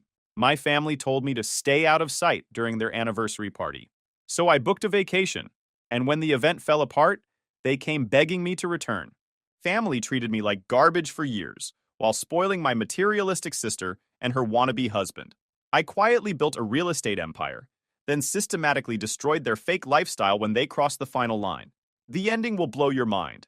All right, Reddit, buckle up because this is the story of how I went from family doormat to real estate mogul to nuclear revenge legend in about 18 months. Before you start calling this fake, I've got property deeds, bank statements, and a very expensive attorney who made this all legally bulletproof. I'm Adam, 28, and I've been the family scapegoat since birth. While everyone else was partying through college, I was studying finance and real estate, learning the markets, basically living and breathing property investment, while my family saw this as boring and antisocial. My sister Madison is everything I'm not. 25, blonde, Instagram obsessed with 35,000 followers who think she's some kind of lifestyle guru. Never worked a real day in her life. Her biggest accomplishment was marrying this finance wannabe named Marcus, who makes decent money, but acts like he owns Goldman Sachs. Picture the guy who wears expensive watches he can barely afford and leases luxury cars to impress people at Starbucks. Growing up in suburban Denver, Dad owned a struggling accounting firm, and Mom sold insurance part-time. Solid middle class trying desperately to look upper class. They've been bankrolling Madison's lifestyle for years, paid for her dream wedding that cost more than most people's cars, her apartment deposits, car payments, basically everything while I've been financially independent since 19. Madison used to mock me constantly. Adam's playing with his boring spreadsheets again. When are you going to get a real job instead of buying ugly houses? Marcus makes more in bonuses than you make all year flipping dumps. Well, about that. 3 years ago, I started buying distressed properties in up-and-coming Denver neighborhoods. While everyone else was chasing trendy investments, I was quietly accumulating rental properties and fix and flip projects. Worked 16-hour days, lived in a basic apartment, drove a used Honda, basically looked broke while building an empire. Last month, I sold my portfolio to a major real estate investment firm for $8.2 million. Overnight, I went from family disappointment to multimillionaire. Did I announce this immediately? Not a chance. I kept quiet and watched them plan their big family Christmas gathering. Same routine every year. Madison gets treated like royalty, while I'm expected to smile and pretend her husband isn't a complete fraud. But this year was different. December 18th, I'm helping Mom with party prep, because somehow I'm still the free labor when I overhear Madison talking to Marcus in the living room. I honestly can't believe we have to pretend Adam's opinion matters, she's saying. He's such a loser. Lives in that crappy apartment, drives a Honda, Probably makes like $50,000 buying broken houses. It's embarrassing having him around successful people. Marcus laughs. Your parents need to stop enabling him. He's almost 30 and still playing with Monopoly houses in real life. Then, Madison drops the line that sealed her fate. At least when mom and dad die, we won't have to split anything with Adam. He'll probably lose his share on some stupid investment anyway. Mom actually chuckles. Actually finds this amusing. That's when I realized I wasn't family to them. I was the handyman they kept around for free repairs and heavy lifting. I finished arranging their fancy appetizers, smiled, said goodnight, and went home to start planning something special. See, what they didn't know was that $8.2 million was just the beginning. I'd also been quietly building a property management company that was already generating serious monthly income. Had 12 rental properties still producing cash flow, 3 more flips in progress, and enough liquid capital to live comfortably forever. But more importantly, I knew things about their finances they thought I'd never figured out. Marcus's successful finance career? Complete illusion. He's drowning in debt from crypto investments gone wrong, behind on car payments, maxed out credit cards, the works. Only reason they stay afloat is my parents have been secretly lending them money for 8 months. Madison's influencer income? Maybe $600 a month promoting random products to her fake followers. The rest of their lifestyle comes from family handouts and credit cards. My parents? Dad's accounting firm is dying, mom hasn't sold a policy in months, and they're about 6 months from losing their house. But they're too proud to admit the golden children they've been supporting are bleeding them dry. The same house where I'd been doing free maintenance, handling their finances, fixing everything that broke because Adam's good with practical stuff. Time to show them exactly how practical I could be. Chapter 1. Information Gathering. Christmas Eve arrives and I show up with expensive appetizers and my usual quiet demeanor. Same clothes as always. Khakis, polo shirt, nothing flashy. Let them keep thinking I'm struggling with my little house projects. The guest list is their typical crowd of suburban social climbers trying to out-impress each other. Madison's holding court by the fireplace, showing off her new designer purse that my parents definitely financed, while Marcus explains his investment strategies to anyone unfortunate enough to listen. I'm helping Dad set up chairs when Marcus starts his performance. Yeah, I just moved another $20,000 into this emerging market fund, he announces to the room. You've got to think long-term, build generational wealth, you know. Madison giggles and touches his arm. Marcus is always thinking ahead. That's why he's so successful. I nearly choked on my water. This guy hasn't made a profitable investment in 2 years. But I play along perfectly. Ask questions, act impressed, let him explain basic financial concepts like I'm clueless. The whole time I'm thinking about the folder on my computer with screenshots of his accounts that he carelessly left logged in on my parents' laptop last month. Here's what Marcus didn't realize.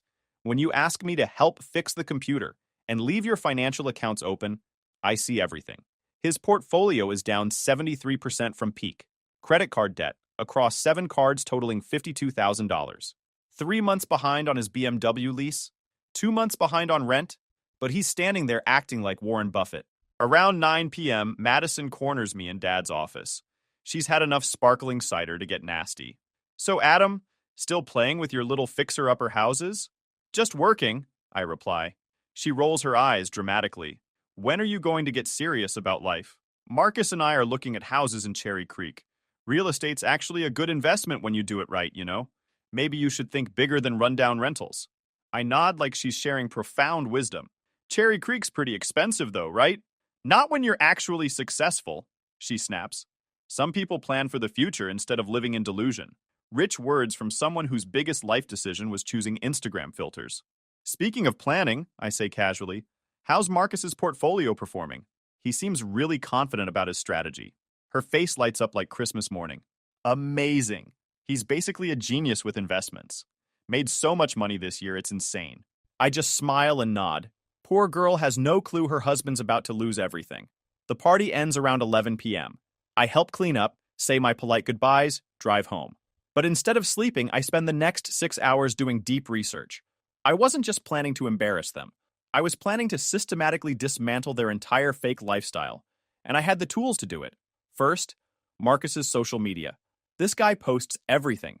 Pictures of expensive restaurants, screenshots of winning investments that are completely fabricated, photos inside houses they're considering but could never afford. Every post was evidence of financial fraud waiting to happen. Second, Madison's business.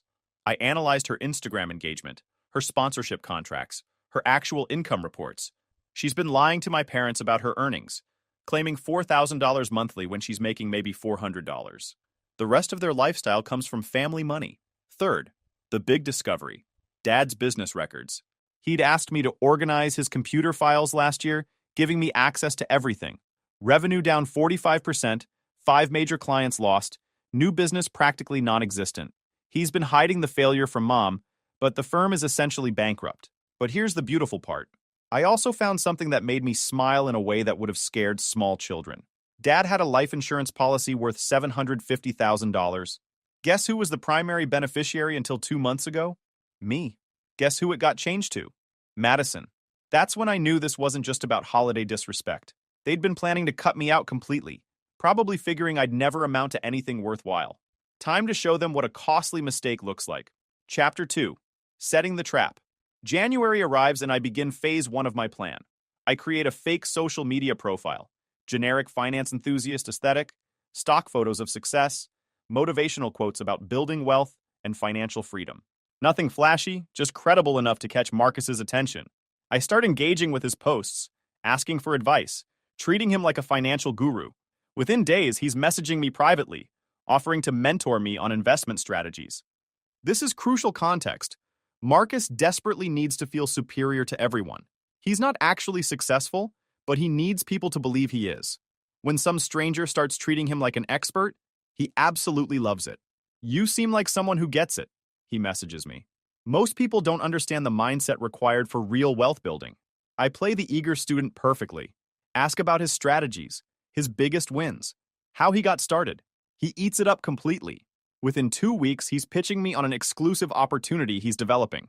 Some new cryptocurrency project that's going to revolutionize digital finance. He's putting together a group of serious investors. And would I be interested in contributing $30,000 to get started? Perfect. I knew Marcus was running side hustles to cover his debts. Guy's desperate, over-leveraged, and too proud to get honest work. So he's essentially running small-time investment scams on people naive enough to trust him. I tell him I'm very interested but need to see proof of concept first. Could he show me his personal portfolio performance? Walk me through some winning trades? He sends screenshots showing massive gains that never happened. Obviously fake, and I can verify this by cross-referencing the images, checking metadata, tracing sources. This isn't just fraud, it's embarrassingly obvious fraud. Meanwhile, I start building a relationship with Madison. Reach out casually, ask about her brand, suggest grabbing coffee to discuss business opportunities. Madison, being Madison, assumes I want to give her money.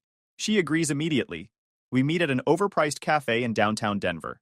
She arrives 20 minutes late, orders the most expensive drink available, and immediately starts pitching her consulting services.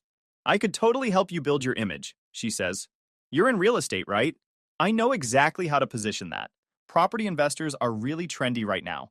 I nod along while she explains her strategy for growing my personal brand. Complete nonsense, obviously, but I let her talk while recording everything. Then I drop the hook. "This sounds incredible, Madison. What kind of investment are we talking about?" If I wanted to go all in on building my profile, her eyes light up like jackpot symbols. Well, for someone serious about really building something major, I'd recommend starting with $40,000. That covers content creation, professional photography, sponsored partnerships, the complete package. $40,000 for Instagram posts from someone with fake followers and zero business sense. That seems very reasonable, I say. Let me consider it. She's practically vibrating with excitement, probably already spending the money mentally, but I'm not planning to give her anything.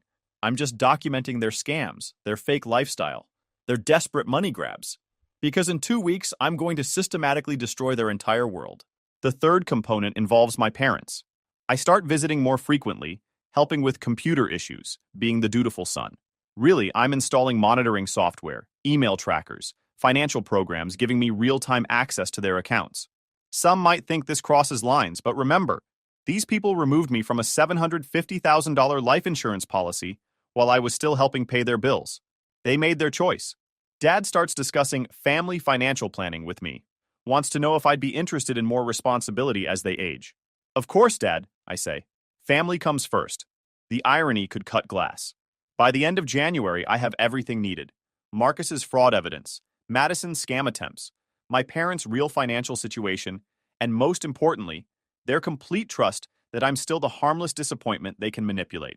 Time for Phase 2. Chapter 3. The Execution. February 14th, Valentine's Day. Perfect timing for what I had planned. I wake up and transfer $3.2 million from my real estate sale into a new investment account. Not because I need to, but because I want them to see exactly how much money their failure son actually controls. Then I call my attorney, the expensive one I hired after the property sale. We have extensive business to discuss. I need several documents prepared, I tell him. Fraud reports, cease and desist orders, and documentation for civil lawsuits. What type of fraud are we discussing? I send him my evidence folder. Marcus's fabricated trading screenshots, Madison's inflated income claims, copies of loan applications where they lied about finances, everything. This is quite comprehensive, he says after reviewing. Are you certain you want to proceed? These are family relationships. Not anymore. At 2 p.m., Marcus receives his first surprise.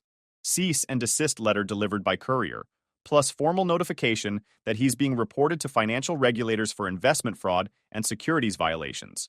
The evidence package includes screenshots of him soliciting investments for non-existent opportunities, falsified portfolio statements, and records showing he's taken money from at least 8 people for investment programs that never existed. Beautiful detail. He's been using my parents' address for business correspondence. When investigations begin, they'll involve the family house, mailbox, financial records, everything. Madison gets her package at 3 p.m. Notification of IRS reporting for tax fraud and unreported income. Turns out she's been claiming extensive business expenses for her consulting career while earning basically nothing. Fake business trips, expensive equipment purchases that never happened, professional services she never used, also included. Detailed breakdown of every lie she's told my parents about her income, with bank records showing reality. At 4 p.m., my parents received their surprise. Formal notice that homeowners insurance is being canceled due to undisclosed business activities conducted from the residence. When Marcus used their address for his investment scheme, he technically converted their house into a business location. Residential insurance doesn't cover that. Since they can't afford commercial coverage, they're about to become uninsured homeowners with an outstanding mortgage. At 5 p.m., I send a comprehensive email to Madison's entire contact list, everyone she's ever pitched her consulting services to. Subject line, the truth about Madison's business. The email contains screenshots of her real social media analytics, essentially zero genuine engagement, actual income statements, nearly nothing, and evidence of fake followers and artificial interactions to inflate her numbers. I also send it to Marcus's clients, co-workers, and their entire social circle. By 6 p.m., both phones are exploding. Clients demanding refunds, friends asking what's happening, family members who just learned they've been deceived for months. Madison calls first, screaming and crying. Adam, what did you do? Just shared some public records, I say calmly. Is there a problem? You ruined everything. Marcus's boss is calling. The IRS wants information. I'm getting messages from everyone. Sounds stressful. Maybe you should have considered consequences before calling me a loser who doesn't matter. She hangs up.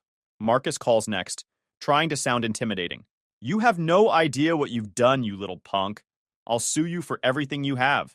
I laugh. With what money, Marcus? Your credit cards are maxed and you haven't made a profitable trade in 2 years. But please get a lawyer. I'm sure they'll work for free. He starts yelling, making threats, acting tough until I drop the nuclear option. Oh, and Marcus? I know about your side business. Silence. What are you talking about? The prescription medication you've been selling to cover your losses. Did you think I wouldn't notice when you left your messaging apps open on my parents' computer? $4,000 worth last month alone. That's federal trafficking charges. He hangs up immediately. I'd been monitoring their communications for weeks. Marcus wasn't just bad with money. He was dealing prescription pills to pay rent. Small-time operation, but still federal-level distribution. I didn't report that to authorities yet. That was my insurance policy. My parents call around 8 p.m. Dad sounds panicked. Adam, what's happening? Government agencies are calling. Our insurance is canceled. Marcus and Madison are talking about investigations. Sounds like they're having legal troubles, I say. Might want to distance yourselves from that situation. Distance ourselves? They're family. Are they, Dad? Because family doesn't get removed from life insurance policies while they're still helping pay bills. Long silence. You knew about that? I know about many things. Chapter 4. The Reckoning. The next 48 hours were complete chaos. Marcus got suspended from his job pending internal investigation of his investment activities. Offering fake trading advice to coworkers violates several compliance regulations. Who would have thought? Madison's Instagram account got reported for fraudulent engagement and suspended. Her sponsorship deals, all two of them, got canceled when companies realized they'd been paying for artificial followers. My parents got visited by an IRS investigator, asking about business activities conducted from their address. They had no idea what he meant, making them look either complicit or incompetent. Marcus received a call from federal agents asking about his pharmaceutical distribution business. I may have anonymously provided them some information about his side operation. By Friday, my phone was ringing constantly. Madison crying, begging me to fix this somehow. Marcus offering to repay money he never borrowed if I'd make the investigations disappear. My parents demanding I come for a family meeting. I ignored them all and went about my normal routine. Saturday morning, I get a text that changes everything. Dad, Adam, we need to talk. Madison's in the hospital. Apparently, Princess Madison had a complete breakdown. Panic attack so severe they called an ambulance. She'd been sedated and placed under observation after making threats about ending her life over the public humiliation. For a moment, I actually felt bad. Maybe I'd gone too far. Then I remembered her laughing about how I'd lose my inheritance on stupid investments, and the feeling passed. I drive to the hospital anyway. Family meeting in the waiting area. Dad, Mom, and me in uncomfortable chairs, while Madison gets treated for her anxiety attack. This has to stop, Mom says. She's been crying. I don't know what they did to upset you, but this is destroying everyone. What they did to me? I laugh. How about treating me like hired help for 10 years while publicly mocking everything about my life? Dad leans forward. We made mistakes, okay? But Adam, this is excessive. The investigations, the public humiliation. Madison's career is finished. What career? She made $7,200 last year, pretending to be a business consultant while you paid her rent. That's not the point. That's exactly the point. I stand up. You people have been living in fantasy land where Marcus is a successful trader and Madison is a business owner, and I'm just the disappointment who fixes things. I simply showed everyone reality. Mom grabs my arm. Please, Adam. Whatever you want. Whatever we need to do to fix this, just tell us. Madison can't handle more stress. I look at both of them. Really study them. Dad's aged years and days. Mom's makeup can't hide the exhaustion. They're broken. And I realize I'm not finished yet. You want to fix this? I sit back down. Here's how it works. First, Marcus pays back every penny he stole from his investment victims. All of it. With interest. He doesn't have that kind of money. Then he gets honest work and creates a payment plan. Second, Madison publicly apologizes for defrauding her clients and repays everyone who hired her for services she never delivered. Adam, that's reasonable, Dad says quickly. We can make that happen. I'm not finished. I lean back. Third, you're selling the house. They both stare. You're broke, I continue. Have been for months. Dad's business is failing. Mom hasn't made a sale in forever. And you've been financing Madison and Marcus with money you don't have. Time for reality. Where would we live? Mom whispers. I don't particularly care. But here's what I find interesting. You changed the life insurance beneficiary from me to Madison 2 months ago. Why? Dad's face reddens. We thought she'd need it more. You seemed like you were managing fine independently. I am managing fine. Better than fine, actually. I pull out my phone and show them my bank balance. The number is so large they both blink repeatedly. How do you have $8 million? Mom gasps. Real estate investment company bought my portfolio. I'm also running a property management business that's already worth more than Dad made in his entire career. Your disappointment son is a multimillionaire. They stare at the screen in complete shock. So here's what happens next, I continue. You change the beneficiary back to me. Not because I need the money, but because Madison doesn't deserve it. Then you sell the house, pay your debts, and learn to live within actual means. And if we refuse? Dad asks. I smile. Then Marcus goes to prison for drug trafficking. Madison gets charged with tax evasion, and you both lose the house anyway when the IRS seizes it. Silence stretches for 30 seconds. Fine, Dad says quietly. We'll do it. I stand to leave. Adam, Mom calls. Will you ever forgive us? I turn around one final time. Ask me again when you've learned the difference between family and free labor. Chapter 5. The Aftermath and Final Confrontation. 2 months later, their fake empire had crumbled completely. Marcus got fired from his finance job and took work at a used car lot making $32,000 annually. Turns out SEC investigations make you unemployable in legitimate finance. He had to move back with his parents and surrender the BMW drug charges got dropped after he provided information about his supplier. But he's still facing federal fraud charges. His attorney thinks he'll get probation and community service if he pays full restitution. Madison's consulting career died entirely. She tried starting new social media accounts, but the internet has a long memory. Every platform banned her for fake engagement within days. She's now working retail at a department store, living with our aunt because she can't afford her own place. My parents sold their house and moved into a small apartment. Dad finally admitted his accounting firm was bankrupt and took a position with a large firm. Mom's working reception at an insurance office. Their combined income is roughly half what they used to pretend to make. Meanwhile, I'm thriving like never before. My property management company signed a $12 million development contract last month. I bought a house in the mountains, twice the size of my parents' former place, with views that cost more than Marcus's annual salary. I drive a Tesla because I can, and because it's silent when I arrive at family gatherings. Which brings me to last week's event. Madison had been trying to contact me for months. Messages through relatives, showing up at my office. Security escorts her out, basically stalking me because she desperately needs something. Finally, our cousin Andrea convinced me to meet them for dinner. Just give them a chance to apologize properly, she said. So I agreed. Selected an expensive steakhouse downtown, the kind of place they used to take me when they wanted to show off, except now I'm paying and they know it. I arrive in a custom suit looking like the successful businessman I've become. They're waiting in the corner booth looking like they've been through a tornado. Marcus is wearing a discount store shirt and looks like he's lost significant weight from stress. Madison's makeup can't hide the exhaustion, and she's dressed like she's interviewing for entry-level positions. My parents just look defeated. I sit down and order an expensive meal without checking prices. Thanks for coming, Dad says carefully. We know you didn't have to. No, I didn't. I don't offer them any pleasantries. What do you want? Madison speaks first, her voice shaky and nothing like the confident person who used to mock me. Adam, I'm sorry. I'm really, truly sorry about everything I said. I was completely wrong about you, and I treated you terribly. And I know I don't deserve forgiveness, but I'm asking anyway. I don't react. Just take a bite and wait. Marcus clears his throat. I owe you an apology too, man. I was completely out of line, and I said things that were wrong. You had every right to be angry. Angry? I laugh. I wasn't angry, Marcus. I was strategic. He flinches visibly. Mom reaches toward me, then pulls back. We all made terrible mistakes. We took you for granted, we treated you unfairly, and we're genuinely sorry. We want to make this right. I lean back. How exactly? They exchange glances like they've rehearsed this.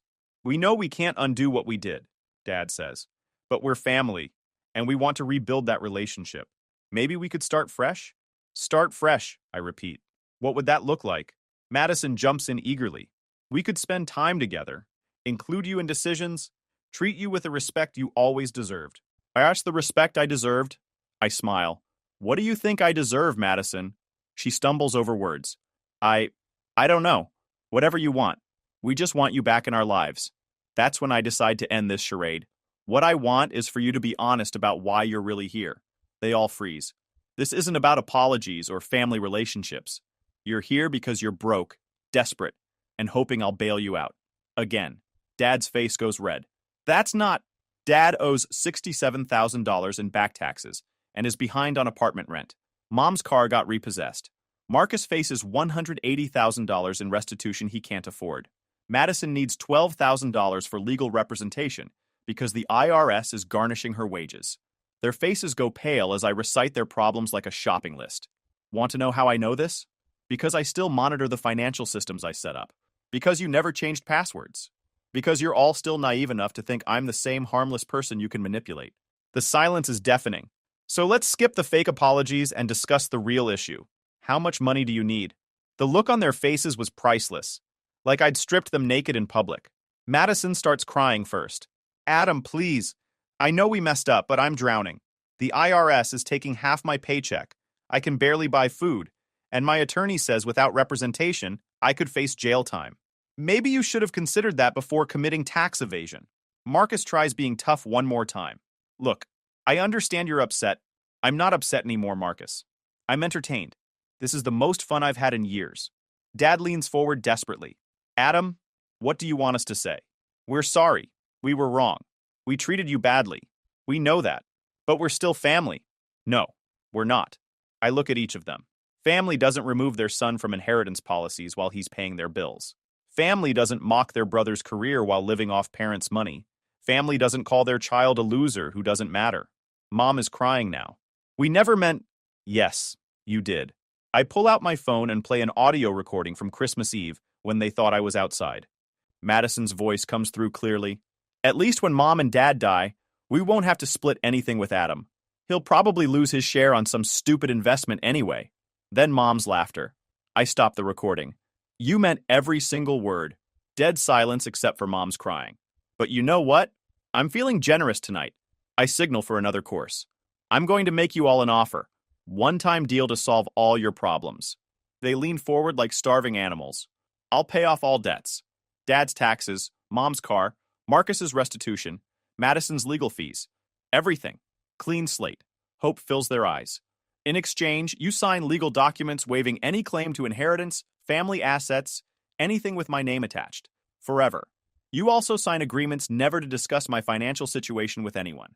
That's reasonable, Dad says quickly. We can do that. I'm not finished. I smile. You also publicly acknowledge what you did. Marcus admits to investment fraud and apologizes to everyone he scammed. Madison admits to faking her business success and apologizes to everyone she deceived. Mom and Dad admit they enabled both while treating their other son terribly. Public how? Madison asks nervously. Social media posts, local newspaper, letters to everyone in your social circle. Complete confession and apology. Marcus goes white. That would destroy us socially. No one would ever... No one respects you now, I interrupt. At least this way you'd have integrity for once. Silence while they consider it. If we do this, Mom asks quietly, would you want a relationship with us again? I actually laugh out loud. You want me to pay hundreds of thousands to clean up your disasters, publicly humiliate myself by association, then pretend we're a happy family? We're trying to make things right, Dad snaps. No, you're trying to make things convenient. For you. I stand and place money on the table. The offer stands for 48 hours, complete confession, and permanent legal separation from my life, or figure out your problems the same way I figured out mine, alone. Madison grabs my arm as I'm leaving. Adam, please, I'm begging you. I know I don't deserve help, but I'm desperate. I'll do anything. I look down at her hand, then into her eyes. For a brief moment, I see something that might be genuine remorse instead of just desperation. Anything? I ask. She nods frantically. Then learn to live with consequences of treating people terribly. I remove her hand. Maybe next time you'll think twice before calling someone a loser who doesn't matter. I walk out and drive to my beautiful house with my incredible view, leaving them with a dinner check they probably can't afford. 2 days later, I receive 4 emails. Legal documents signed and notarized. Public apologies posted across social media. Complete confessions and detailed explanations of how they treated me. I transfer the money that afternoon. $284,000 total. Enough to solve their immediate problems and give them an undeserved fresh start. But here's the beautiful part. I don't feel generous. I feel like I just paid $284,000 to never deal with their drama again. Best money I've ever spent. My attorney calls to confirm all documents are legally binding. Congratulations, he says. You're officially free of them forever. I sit by my pool watching sunset over the mountains. My phone buzzes with a text from Madison. Thank you, Adam. I know I don't deserve it, but thank you. I delete it without responding. 6 months later, I hear through Andrea that they're doing better. Marcus is making steady victim payments and hasn't been arrested. Madison's working full-time and living within her means for the first time ever. My parents are adjusting to middle-class reality, but they're stable. Good for them. I'm doing better than better. My company just got valued at $45 million. I'm dating a brilliant architect who finds my family drama hilarious. I bought a cabin where I go to plan developments in peace. Sometimes people ask if I regret being so harsh, if I think I went too far. I tell them about Christmas dinner, where Madison called me a loser who didn't matter, about years of being treated like unpaid maintenance while they praise their golden child, about being removed from inheritance policies while still paying their bills. Then I show them a picture of my house. Revenge isn't about hurting people, I explain. It's about showing them exactly who they chose not to respect. And sometimes, if you're really lucky, it pays for itself with interest. Story 4. One day, there was a phone call from a mother who still lives where I grew up. I received a wedding invitation. But when I asked for the name of the sender that my mother had read aloud, I thought, I guess it did arrive after all. I didn't intend to give my home address to the sender. Moreover, if they had normal sensibilities, they wouldn't send me a wedding invitation. Still, upon receiving the invitation, I thought to myself, the sender must be in quite a desperate situation. The one I even felt sorry for was the sender's bride. The bride was my ex-girlfriend, whom I dated during my first year of university, when I whispered the name Tima. After a long time, memories of when I broke up with her came flooding back into my mind. I think it's better for us to break up. You don't seem to have much potential for the future. The day I met Emma, after 10 days, she suddenly brought up the topic of breaking up, having been feeling down after losing my father a week ago. When I received a message from Emma saying, I want to meet, I thought it would be something comforting. However, what Emma told me was a goodbye. Moreover, the reason for the breakup was that I lacked future prospects. According to her, I was so surprised that I lost my voice. After that, Emma tried to explain various things, but my mind couldn't process any of the words she was saying, as if she had said everything she wanted to. Emma left with a relieved expression. I stood there in a daze, unable to say anything in response, and watched Emma leave the relationship with the first girlfriend I had ever had in my life came to an end like this. Surprisingly quietly. A few days after parting ways with Emma, I was invited for a meal by Jeff. Jeff was the first friend I made when I entered college, and we're close enough to talk about anything openly. Still struggling to fully recover from the sadness of losing my father and the disappointment of being rejected by Emma. I initially declined Jeff's invitation. However, Jeff insisted, saying, There's something I really need to tell you, thinking there might be something behind Jeff's attitude. I wasn't too enthusiastic, but I decided to go along with the meal. The meeting place was a diner near the university that Jeff and I often visit. As I opened the glass door, I saw that Jeff had already arrived. Beside him was Jeff's girlfriend, Beth. Looking at Beth's face, I felt a bit embarrassed. It was because Beth was the one who introduced me to Emma. Why is Beth here?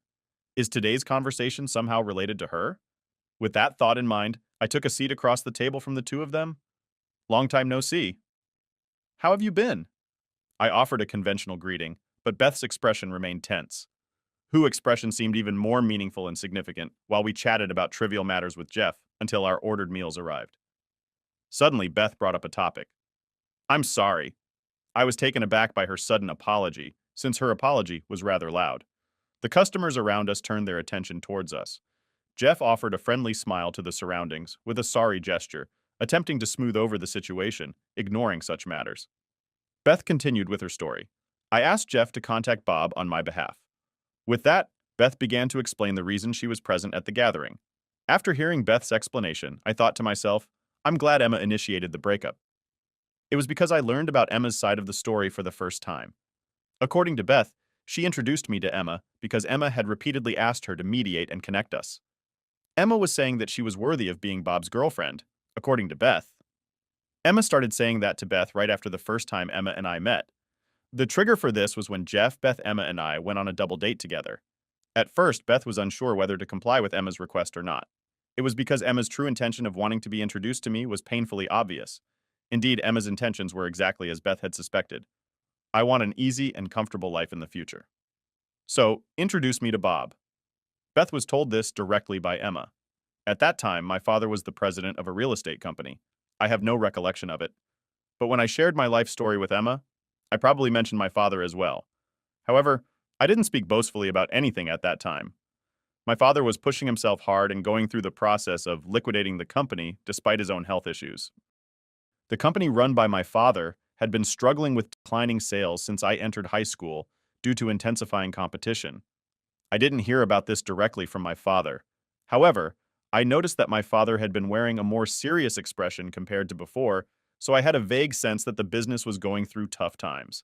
Moreover, the strain from previous difficulties seemed to have taken its toll. During the summer of my third year in high school, my father was diagnosed with cancer. Furthermore, his condition had worsened to the point where there was no prospect of a complete recovery, even after surgery. Perhaps realizing that his life might not be long, my father was moving forward with discussions about integrating the company with another firm to protect the livelihoods of the employees. Of course, I wouldn't have told Emma about something like that. However, Emma might have formed the equation in her mind. That company president equals wealthy family. Beth and Emma have known each other since high school. Beth grew tired of Emma's personality and had considered ending their friendship multiple times. However, due to Beth's gentle nature, she couldn't bring herself to cut ties with the assertive Emma. When Emma asked her to introduce me as well, Beth, feeling guilty about it, gave in to Emma's persistence once again. See me getting into a relationship chip with Emma and witnessing how happily I talked about her. Beth apparently felt a pang in her heart when Emma learned about my father's passing. She apparently nonchalantly told Beth, "I'm going to break up with Bob." Seeing Emma's demeanor at that moment, Beth felt even more guilty about what she had done to me. So basically, I'm being discarded her as I thought about it. A sense of anger towards Emma surged within me. At the same time, my father's catchphrase came back to me, and then I made a decision to convey that decision to my mother. The next day, I returned to my hometown and went back to my parents' house after hearing my thoughts. My mother said, "I understand. Do what you want to do." And then the following day, I went through the process of withdrawing from the university. It was 6 years later that I received a wedding invitation from Emma. I received the invitation because when Beth contacted me saying, "Emma is getting married. If you're invited, will you attend?" I replied, "I will attend." I heard from Beth that Emma's fiance is the heir of an air conditioning equipment company, being one of the top companies in the local area. The wedding guests are expected to be numerous. Emma must have thought that she needed to gather a similar number of friends as the groom's side participants to maintain a good appearance. However, due to Emma's personality, it was challenging for her to approach people and find enough friends to invite. Sending out invitations and receiving many regrets would leave a negative impression on the groom and his parents. Therefore, it seems that Emma set the condition to send invitations only to those who would definitely respond with attendance. I had heard from Beth that Emma was desperately trying to match the number of attendees for the wedding, so I marked the attendance option on the wedding invitation I received. I added the words, "I will be delighted to attend." And then, the day of the wedding arrived. When I arrived at the venue and was talking with Jeff and Beth, I heard a voice from behind. When I turned around, there was Emma standing there, perhaps due to my biased perspective. Her cheerful expression seemed somewhat malicious. No, Emma hadn't changed at all from the Emma I knew before. She was someone who judged the value of things based on money. "I'm sorry, even though you probably don't have the money." She said that to me. I didn't say anything in response. Jeff seemed like he was about to say something, but I stopped him with a look. Just at that moment, the groom's parents were passing by us. Then the groom's father stopped and looked at me with a surprised expression on his face. And then he said, "Are you Bob?" It was lucky that he approached me before the ceremony started. I attended this wedding with the intention of showing this moment to Emma. It's been a while. I greeted him. Emma had a clear expression of what's going on her face. In fact, my parents and the groom's father have been close friends since elementary school. I also met him a few times when I was younger. Moreover, my mother and the groom's father still occasionally kept in touch, so the groom's father knew about my situation. "By the way, how's university going? Are you doing well?" The groom's father asked me that. "Yes, thanks to my father's support. I'm managing somehow." I answered like that. "I thought you dropped out of university and were doing nothing." Emma muttered involuntarily. I had asked Beth to tell Emma that I had quit university and become a knight. In reality, I had quit university to reapply for a different university. I aimed for the medical faculty of an Ivy League university.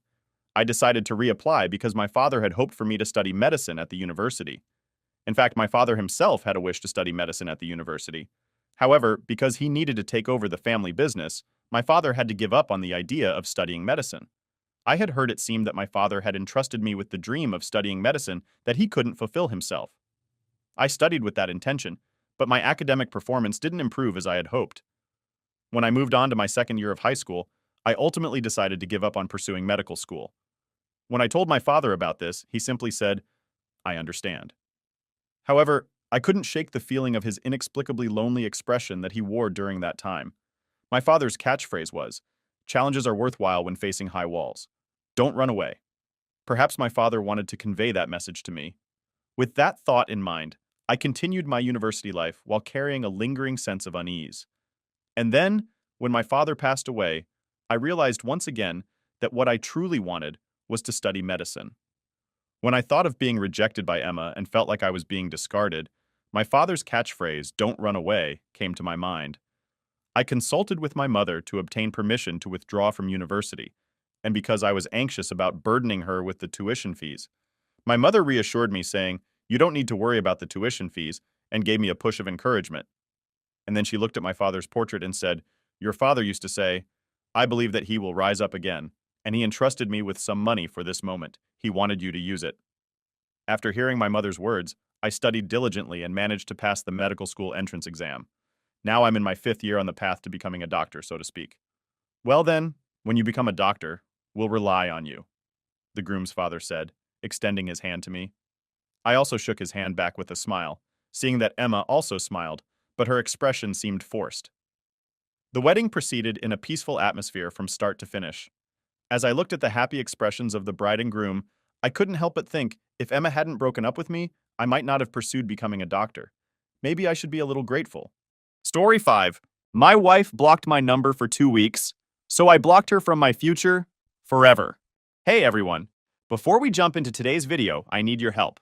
We've noticed the channel is losing some traction, and subscribing is one of the best ways you can support us. It's quick, free, and it helps us keep bringing you awesome content. Your support means the world. Let's keep this channel growing together. Thanks so much. Now let's start the video. I, 34 male, never thought I'd be posting something like this on Reddit, but I need to get this shit off my chest. Maybe someone else can learn from my freak-ups. This is going to be long, so buckle up. Background on me. I'm 34, work as a civil engineer for the State Transportation Department. Not glamorous, but stable with good benefits, and I make around $92,000 before overtime. I met Sarah, 31 female, at a friend's housewarming about 6 years ago. She was working as a marketing consultant, making maybe $45,000, but always talked about how she was going to make it big. We hit it off, moved in together after 8 months, and got married a year after that. Looking back, there were red flags I ignored because, well, she was gorgeous, and I thought I'd hit the jackpot. First red flag, she lost her job 3 months after we got married and decided she wanted to find herself before jumping back into the corporate world. That finding herself phase lasted 2 years, while I paid for everything. Second red flag, every time I got a bonus or raise, suddenly she needed a new designer bag or wanted to renovate part of the condo I'd bought before we even met. I was too blind to see it then. Anyway, I always thought I understood what betrayal felt like that time my college roommate stole my thesis idea and presented it as his own, or when my buddy Mike screwed me out of $3,000 in our fantasy football league. But nothing, and I mean absolutely freaking nothing, could have prepared me for what I discovered on my phone that night. All calls from this contact will be silenced.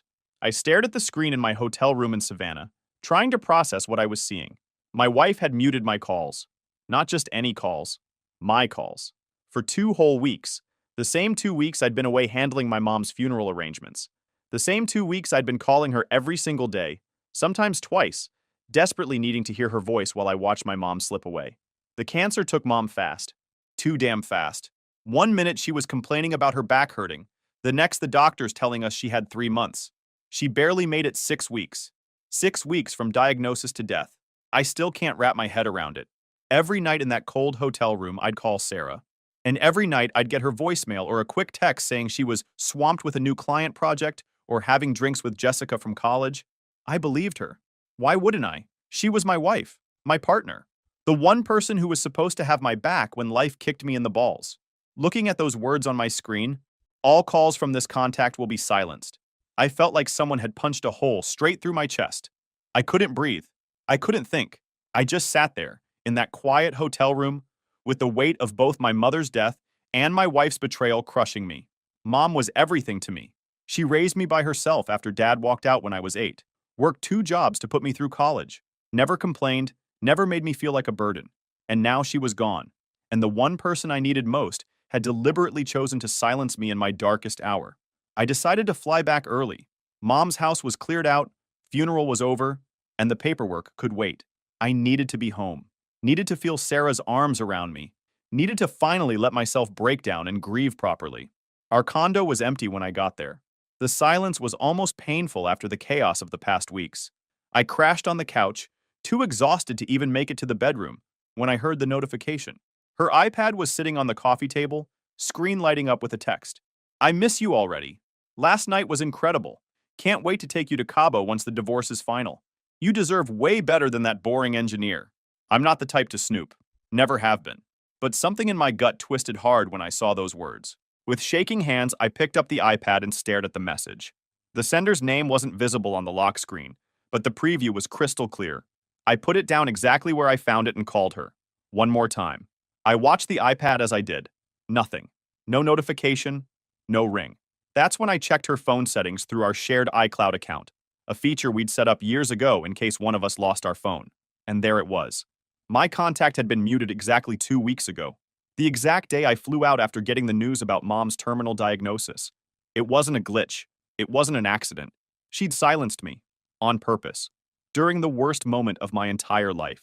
While I was picking out my mother's casket, crying myself to sleep in empty hotel rooms, my wife was living a completely different life. One where I was nothing but an inconvenience to be muted. I heard keys in the door and quickly wiped the tears from my face. She walked in and froze. Shock written all over her face, followed by something that looked an awful lot like guilt before she composed herself. She was wearing a dress I'd never seen before, carrying shopping bags from Nordstrom and Saks. "You're back early?" she said, voice tight. "You should have told me. Not, 'I missed you,' or 'I'm so sorry about your mom.' Just annoyance that I'd ruined whatever plans she had." I looked at her, really looked at her, and realized I was staring at a stranger.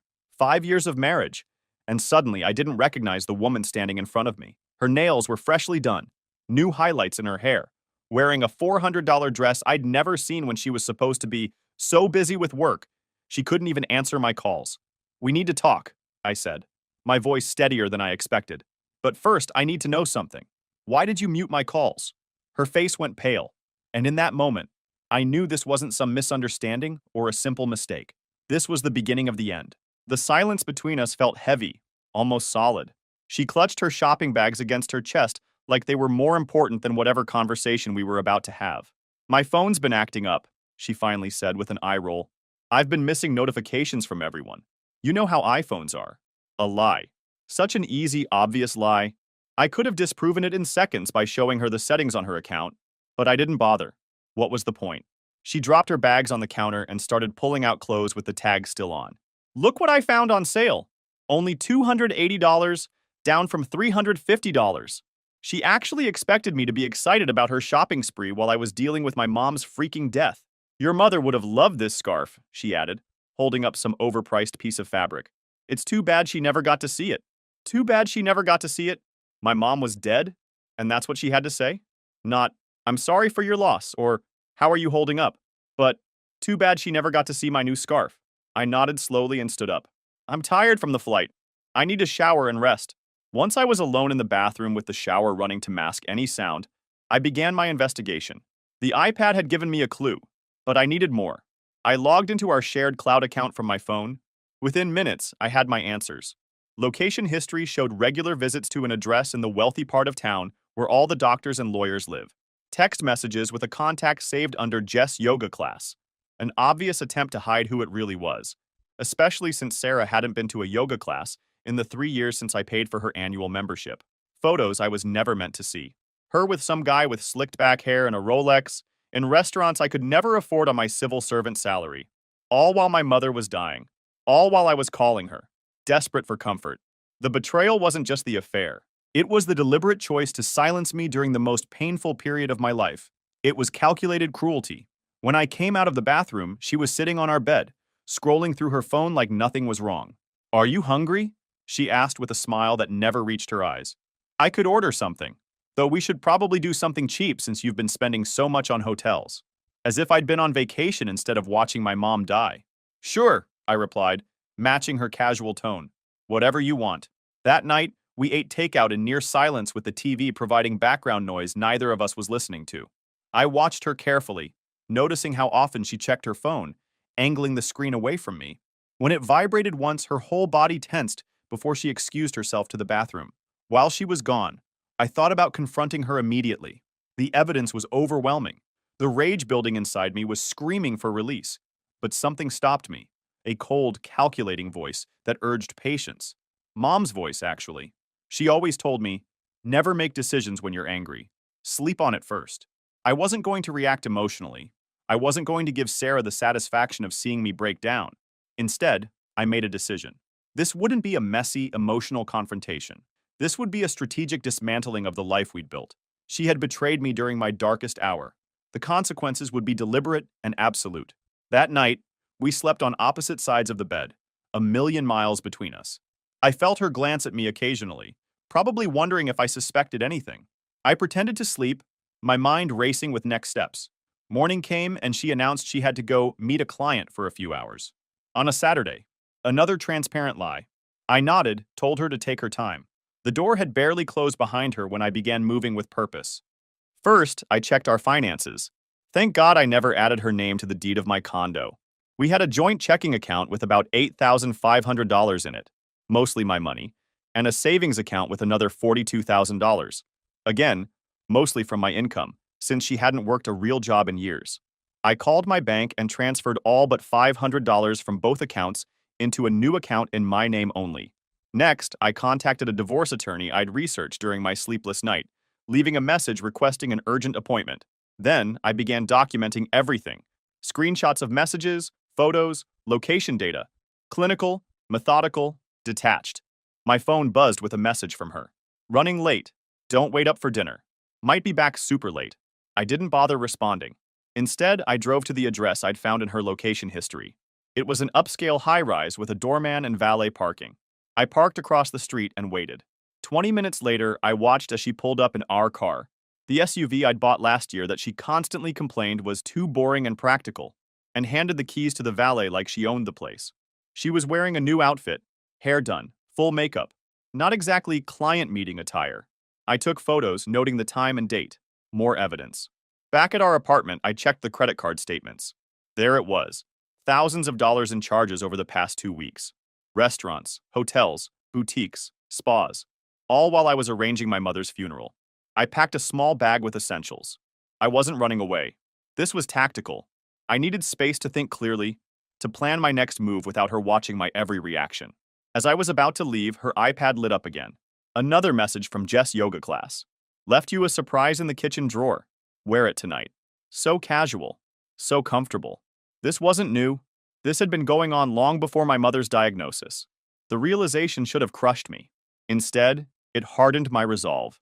I just lost my mother, the one person who had loved me unconditionally. Now I was losing my wife, not to death, but to her own selfish choices. The pain was transforming into something cold and focused. I checked into a Marriott downtown. Sitting on the edge of the bed, I stared at my phone. Her contact information stared back at me. 5 years of marriage. Countless messages and calls. Memories and promises. With 3 taps, I blocked her number. It wasn't an emotional decision. It was strategic. She wanted silence. I would give her silence. But unlike her, I would do it openly, directly, and permanently. This was just the beginning of my response to her betrayal. She had no idea what was coming next. My phone exploded with notifications throughout the night. Texts, missed calls, voicemails, all from her. I didn't read or listen to any of them. Each desperate attempt at contact only confirmed what I already knew. She wasn't concerned about me.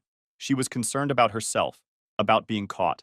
The next morning, I met with the divorce attorney, a sharp-eyed woman in her 50s who listened without judgment as I laid out the situation. I presented the evidence I had gathered, the messages, photos, location data, financial records showing how she'd been spending my money while I was away. She nodded, taking notes. "You've done more homework than most clients," she commented. "That will serve you well, especially the financial documentation." We discussed strategy. Georgia being a no-fault state meant infidelity wouldn't necessarily impact the division of assets. But my documentation would help establish a pattern of deception that could prove useful during negotiations. The fact that you owned the condo before marriage and kept it solely in your name is hugely beneficial, she explained. And the financial records showing her spending habits during your mother's illness? Well, judges are human too. I signed the necessary paperwork to initiate divorce proceedings, feeling a strange sense of calm as I wrote my signature. "Most people are emotional wrecks when they first come to see me," the attorney observed as we concluded our meeting. "You seem focused." "I buried my mother last week," I replied. "This is just another funeral. Except this time, I'm not grieving something real." Leaving her office, I checked my voicemail. 23 messages. The last one caught my attention. It wasn't from Sarah, but from her father, Robert. "Listen, son, we need to talk. Sarah's beside herself. Whatever happened, you two can work it out. She says there's been a misunderstanding. Call me back." So she'd already rallied her family, playing the victim. I deleted the message without responding. Back at the hotel, I created a list of everyone who needed to be informed about our separation. Friends, family, our landlord. I wasn't going to hide or be ashamed. I hadn't done anything wrong. I drafted a simple, factual message that I would send at the appropriate time. I wanted to let you know that Sarah and I are divorcing due to her infidelity during my mother's illness. I appreciate your respect for my privacy during this time. No emotional appeals, no details, just the truth. My phone rang again. Her mother this time. I declined the call. Then another from a mutual friend. The campaign to pressure me had begun. I turned my phone off completely and focused on my next steps. I logged into our Netflix and changed the password. Same with Hulu, Disney Plus, and every other subscription I paid for. Small, but satisfying. Next, I called my HR department and removed her from my health insurance. She'd been so proud of quitting her job with benefits because she could just use mine. Not anymore. I logged into my investment accounts and removed her as a beneficiary. Then I called my life insurance company and did the same. One by one, I methodically removed her from every aspect of my financial life. She had wanted a rich man? Well, she was about to learn what it meant to actually support herself. The divorce paperwork was filed. My attorney assured me we'd done everything properly. Now came the hardest part. Waiting. Waiting for her to be served. Waiting for the legal wheels to turn. On the fourth day, I received a text from Jake, my buddy at work. Dude, your wife is here in the office lobby. Looks pissed. Security wants to know what to do. I felt a flash of anger at this invasion of my workplace. She was escalating, trying to force a confrontation on her terms. I texted back, tell security to escort her out. I'll handle this. I called her directly from my office phone. When she answered, the hope in her voice was palpable. You finally called, she said. We need to talk in person. What is wrong with you? The accounts are empty. My cards aren't working. Please leave my workplace now, I replied, keeping my voice level. If you want to communicate, do it through my attorney. Her contact information was in the papers you received yesterday. Papers? Her voice cracked. What papers? Are you freaking kidding me right now? So she was pretending she hadn't been served. Another manipulation tactic. You know exactly what I'm referring to. Leave now or I'll have security remove you. You can't do this to me, she screamed. After everything I've done for you. Who's going to pay for my car? The condo? My new Peloton? I hung up before she could continue. Through my office window, I watched as security escorted her from the building. She looked up, scanning the windows as if trying to spot me, mascara running down her face. I stepped back, out of sight. My phone buzzed with a message from an unknown number. It was him, her lover. This has gone too far. You're hurting her. Man to man, we need to talk. You have no idea who you're messing with. The audacity was almost laughable. I blocked the number without responding. That night, I returned to the condo when I knew she wouldn't be there. I needed to get more of my things and check on the property. When I opened the door, I froze. The place was trashed. Literally.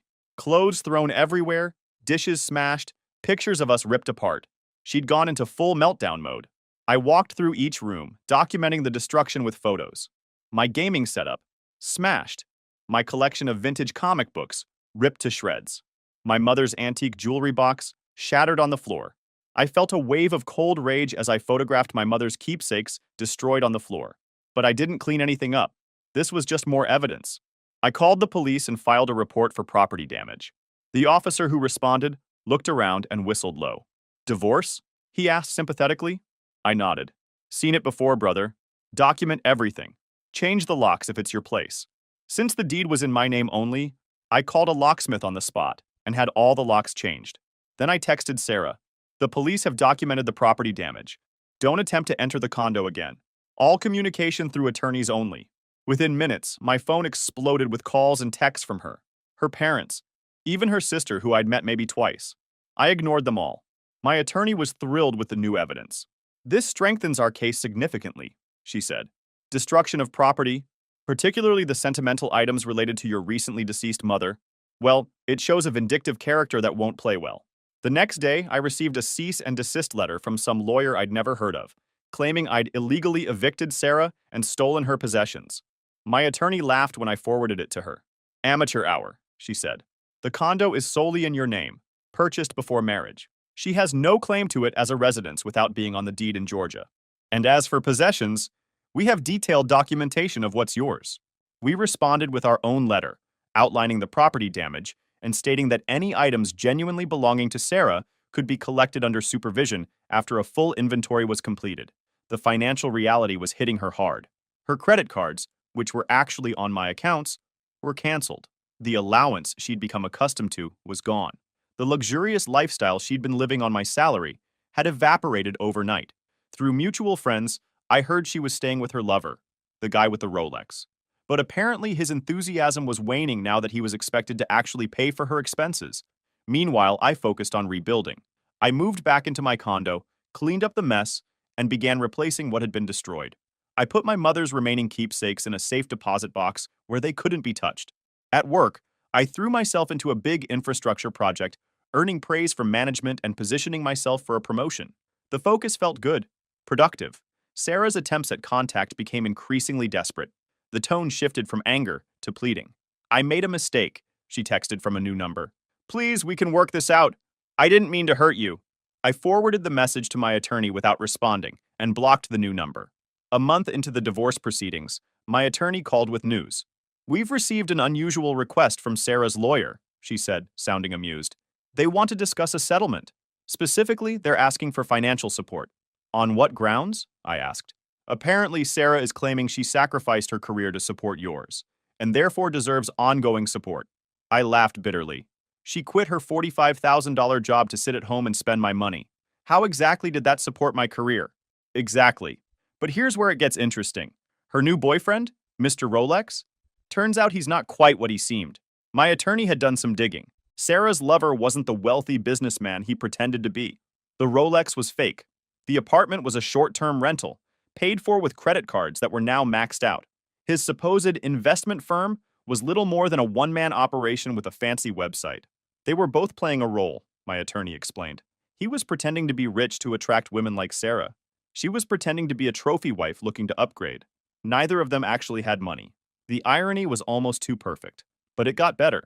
Sarah's parents, who had been coldly distant during our entire marriage, they'd wanted her to marry a doctor or lawyer, not a government worker, were now refusing to help her financially. They were embarrassed by the divorce and her behavior. "So what does she want?" I asked. "She's asking for $5,000 a month for 2 years to get back on her feet and help with her transition back to the workforce." I didn't even need to respond. My attorney could hear my answer in my silence. "That's what I thought," she said. "I'll let them know we'll see them in court." 2 days later, I received a text from Sarah's lover. "We need to talk. Not about her. About something else. Business opportunity. Could be mutually beneficial." Curious, I agreed to meet him at a public coffee shop. When I arrived, I barely recognized him. Gone was the slicked back hair and designer clothes. He looked like a man defeated. "Thanks for meeting me," he said, nervously fidgeting with his watch. A Timex now, not the fake Rolex. "I'll get straight to the point. I know I screwed you over. I'm not asking forgiveness." "What do you want then?" I asked coolly. "Sarah's been telling everyone that you're the bad guy, that you cut her off without warning, that you're hiding money, that you abused her." This didn't surprise me. "And it's all lies. All of it. She told me the same garbage about you when we met, that you were controlling, cold, never gave her anything. But I've seen how she operates now." He ran a hand through his hair. "She's unstable, man. When she realized I wasn't actually rich, she went ballistic. Destroyed my stuff too." He pulled out his phone and showed me pictures of his apartment. Slashed furniture, broken electronics, clothes cut to pieces. The same pattern. "Why show me this?" I asked. "Because I'm willing to testify. About everything. The lies, the manipulation, how she bragged about muting your calls while your mom was dying." He looked genuinely disgusted. "I've done some shitty things, but that's just cold." I studied him carefully. "What do you get out of this?" He looked down. "She stole from me.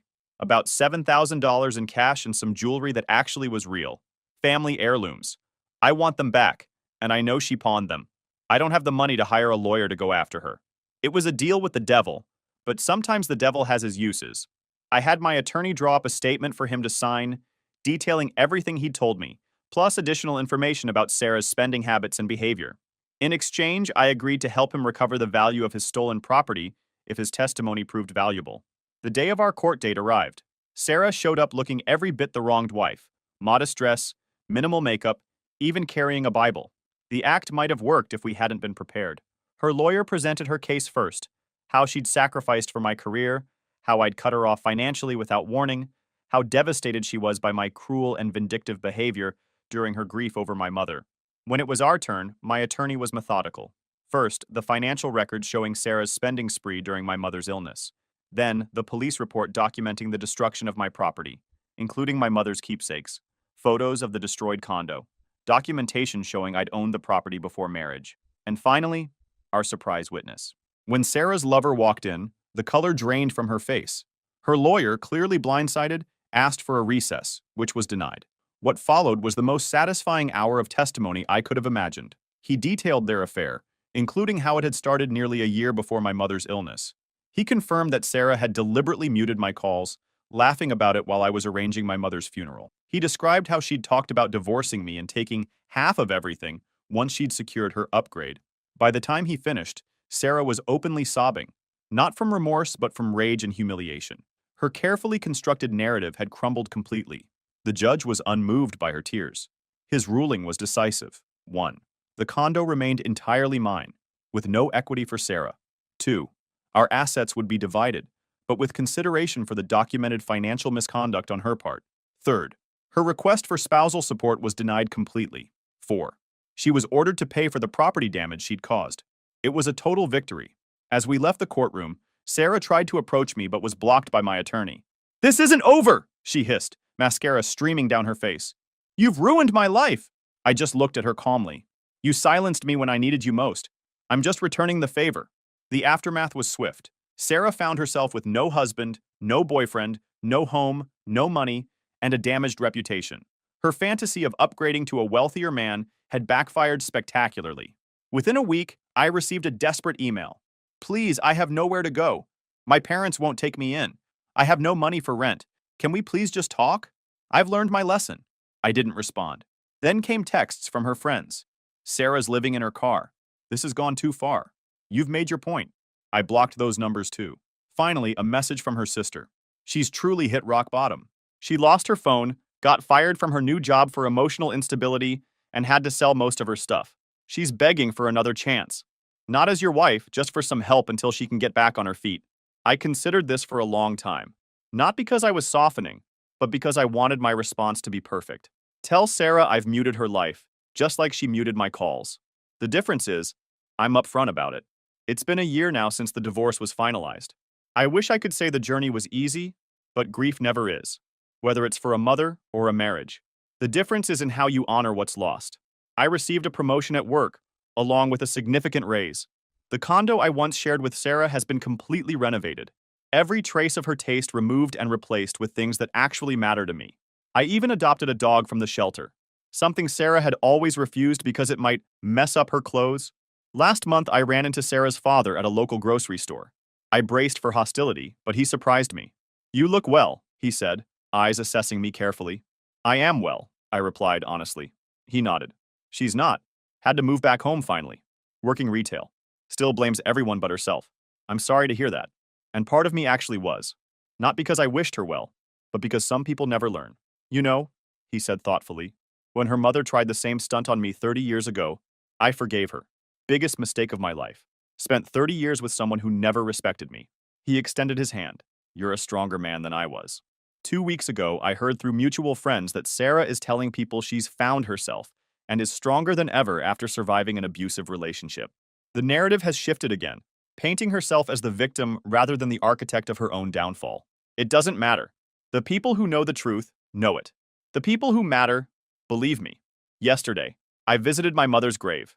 I sat there talking to her as the afternoon sun warmed the headstone, told her about the past year, about finding my footing again, about the lessons learned. "You always said to pay attention to how people treat you when it's inconvenient for them," I told her. "Best advice you ever gave me." As I was leaving the cemetery, my phone rang. A number I didn't recognize. Against my better judgment, I answered. "Please don't hang up," Sarah's voice, smaller than I remembered. I need closure. Why won't you even talk to me?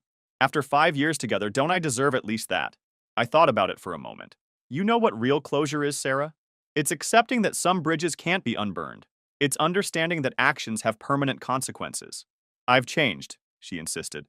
"I've learned—" "No," I interrupted calmly. "You haven't. Because you're still making this about what you deserve, what you need. Even now, you can't see past yourself." I ended the call and blocked the number, adding it to the dozens already on my list. The phone in my pocket now contains only connections that have proven themselves reliable. People who would never silence me in my darkest hour. People who understand that love without respect is just manipulation wearing a convincing mask. Some people call my response to her betrayal extreme. You completely destroyed her, one former friend remarked. Don't you think that's overkill? But that misses the point. I didn't destroy her. Her own choices did that. I simply refused to shield her from the consequences. The most important lesson from all of this hasn't been about her betrayal, but about my response to it. I've learned that dignity isn't measured by what others do to you, but by how you refuse to compromise your self-worth in the aftermath.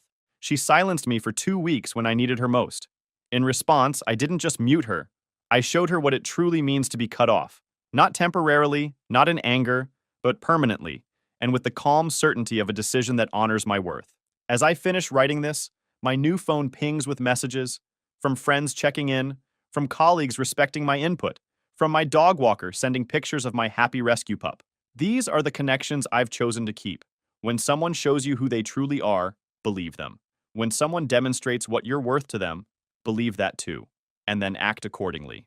Not with rage, but with resolve. Story 6. This story is titled, My Sister Who Got Me Kicked Out at 17 Tried to Expose Me as Broke at Christmas Dinner. She had no idea I was worth $7 million. Her meltdown was priceless. Hey guys, 32 female now, and I guess I'm finally ready to share this story. Not fishing for sympathy or anything, but maybe someone going through similar family BS might feel less alone reading this. When I was 8, everything in my life changed. That's when my sister Lily was born, 2 months premature. I remember waking up to my dad rushing out the door in the middle of the night while my Aunt Jenny stayed with me. Everyone was freaking out about the baby, and even though I was just a kid, I could tell something was seriously wrong. Lily survived, obviously, but she was super fragile when they brought her home. Our house basically turned into a mini hospital overnight. Mom was constantly cleaning everything, and the place always smelled like those medical wipes and hand sanitizer. But the worst part was how I suddenly became a threat to my own sister. If I made even the tiniest sniffle or cough, Mom would completely flip out. Sarah? Was that a cough I just heard? She'd ask, looking at me like I was carrying the plague or something. We can't take any chances with Lily. Pack your backpack.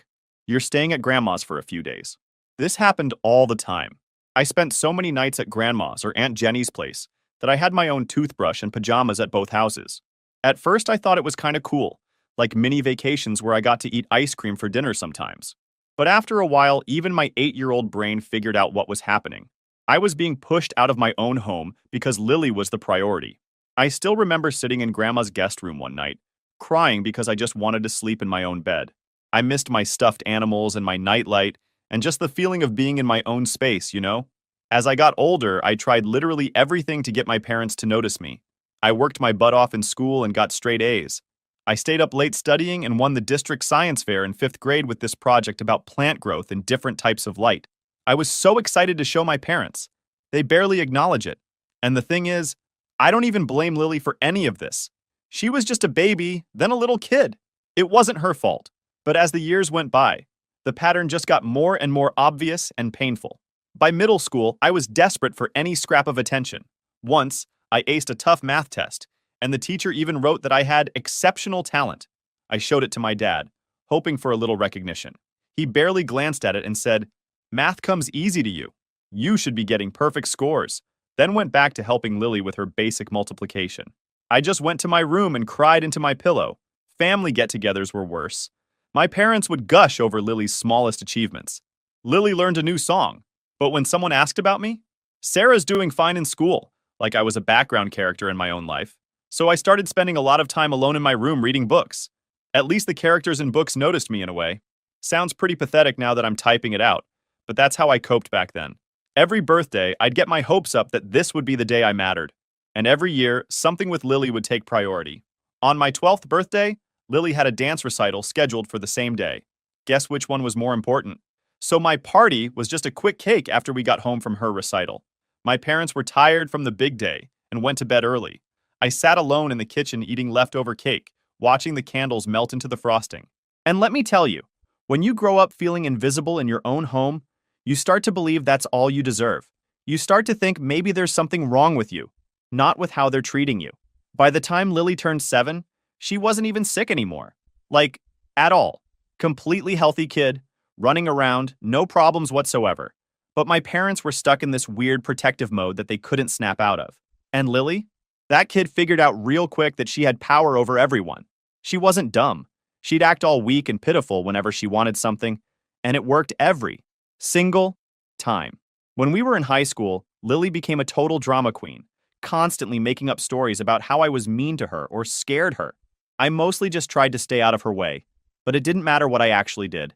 She'd make stuff up anyway because she loved the attention. The breaking point happened when I was 17.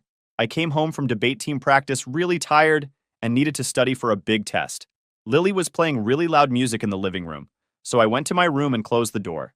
I didn't slam it or anything, just closed it normally because I wanted some quiet to study. About 10 minutes later, my dad burst into my room looking super angry. "What did you do to your sister?" I had no clue what he was talking about. Turned out Lily had run to them crying, claiming I had slammed the door in her face and yelled at her to shut up.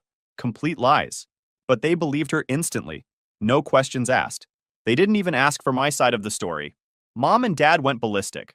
Dad ranted about how my hostility and aggression towards sweet Lily were getting out of control. Mom acted like I was some kind of threat, saying she was genuinely concerned for Lily's safety and that my outbursts had been building up for months. Outbursts? I barely even spoke at home anymore. But Lily had been planting seeds for weeks, twisting little things to make me look bad, like claiming I gave her dirty looks or that I was always in a bad mood. They weren't hearing me. I tried to explain, but it didn't matter. Lily stood in the hallway, arms crossed, that faint smirk just for me. She knew exactly what she was doing. Dad's face was red. "Your hostility toward Lily is out of control." "Hostility? I closed my fucking door," I snapped. "That's it." But of course, you believe her. You always do. "She wouldn't lie about something like this," Mom said sharply. I let out a cold laugh. "She lies all the time, but you're too blind to see it. She's been playing you for years. You're just too desperate to have your perfect little princess to care." Dad's jaw clenched. "Watch it." "No, you watch it." I fired back. It was the final straw for me. "You've made it pretty clear who you actually care about. It's her. Always her. I could disappear tomorrow, and you wouldn't notice until it made things inconvenient for Lily." Mom flinched, but Dad's face twisted in rage. "That's enough." I wasn't done. "You're pathetic," I spat, the words burning in my throat. "You don't care about what's true. You just want things to be easy. You let her walk all over you, and I'm done pretending like you're anything but weak for falling for it." The silence that followed was thick. Dad's face darkened, his fists clenched at his sides. "Get out," he said, low and dangerous. "Get out of my house." I blinked, frozen for a second. "You're serious?" "I don't want you here anymore." He pointed to the door. "Go." I was 17. When Dad kicked me out, I didn't have time to think, let alone figure out where to go. I shoved whatever I could into my school backpack and gym bag, leaving most of my stuff behind: books, photos, everything. I thought about going to Grandma's, but it didn't feel like an option. She was always kind, but she never pushed back against my parents. Every time I stayed there growing up, it felt more like being stashed away than welcomed. I wasn't about to show up just to be sent back or told to work things out with Mom and Dad. So I slept in my old Toyota that night, parked in the corner of a grocery store lot. I sat there until 3 a.m., staring at my phone, waiting for them to call and say it was a mistake, that I could come home. The call never came. That first night turned into almost 4 months of living in my car. I'd park in different spots each night, behind stores, in quiet neighborhoods, anywhere I wouldn't get noticed. I used the showers at school after gym class, did my homework in the library until they closed, washed my clothes in public bathroom sinks, and dried them on my car's dashboard when it was sunny. The worst part was this was during winter, January through April, freezing freaking cold. The heater in my Toyota barely worked. I'd sleep in all my clothes with these cheap blankets I got from Dollar Tree. Still, I'd wake up shivering, seeing my breath inside the car. Some mornings there was actual frost on the inside of my windows. But I still went to school every single day. Never missed a class. Kept my grades up. I was determined to not let them ruin my future too. My parents never called to check if I was okay. Not once in those months. They didn't care if I was literally freezing to death in a car somewhere. Meanwhile, I found out through social media that they had already turned my bedroom into a hobby room for Lily, with a new desk and art supplies. Posted pictures of it on Facebook like I never even existed. I tried to hide that I was homeless, but it's really hard to keep something like that secret. My clothes started to smell no matter how much I tried to wash them in sinks. I was always tired from not sleeping well. One day I fell asleep in English class, and my teacher kept me after to ask what was going on. I broke down crying right there. Just couldn't hold it together anymore. She called in the school counselor, and they figured out I'd been living in my car for almost 4 months. The counselor helped me get into a youth shelter. It wasn't great. Noisy, kind of rough, with strict rules about when you had to be in and out. But at least it wasn't freezing in there. At least there were real showers and a place to do laundry. I stayed at that shelter until I graduated high school. Despite everything, I maintained a 4.0 GPA. I was even named valedictorian. No one from my family came to the ceremony. I gave my speech to a crowd of strangers' parents, talking about perseverance and overcoming obstacles while trying not to break down. After the ceremony, I watched all these other kids hugging their families, taking pictures, celebrating. I just went back to the shelter alone. Getting my college acceptance letter was honestly the best day of my life up to that point. Full scholarship to State University, covering tuition and dorm housing. I literally sat down on the floor of the shelter and cried when I opened it. Some of the other shelter kids made fun of me for crying over a letter, but I didn't care. This was my ticket out. I moved into the dorms that August with everything I owned fitting into 2 garbage bags. My roommate Jessica took one look at my stuff and was like, "That's all you brought?" I just shrugged and said, "I like to travel light." Wasn't about to tell this random girl that I was basically homeless before college. College was hard, but not just because of classes. I had to work 2 jobs while taking a full course load. The scholarship covered the basics only. I got a job at the dining hall, which was actually pretty sweet because I could eat for free during my shifts. Also worked at the campus library 20 hours a week. The library job was perfect because during slow times, which was most of the time, I could study at the desk. When other students went home for holidays or breaks, I'd stay in the nearly empty dorms since I had nowhere else to go. Those quiet campus weekends were actually kind of peaceful. No drama, no feeling like I was in anyone's way. Just me and my books and blessed quiet. After 4 years of this grind, I graduated with a business degree and got a job as an entry-level manager at Davis Company.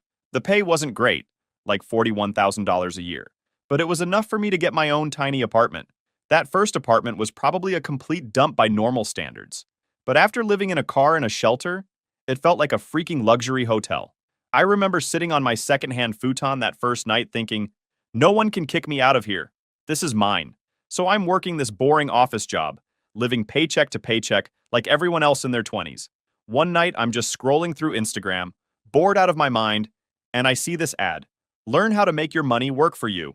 I'd usually ignore stuff like that because it sounds scammy as hell, but something made me stop and click on it. It was this online investing course taught by this woman named Rachel.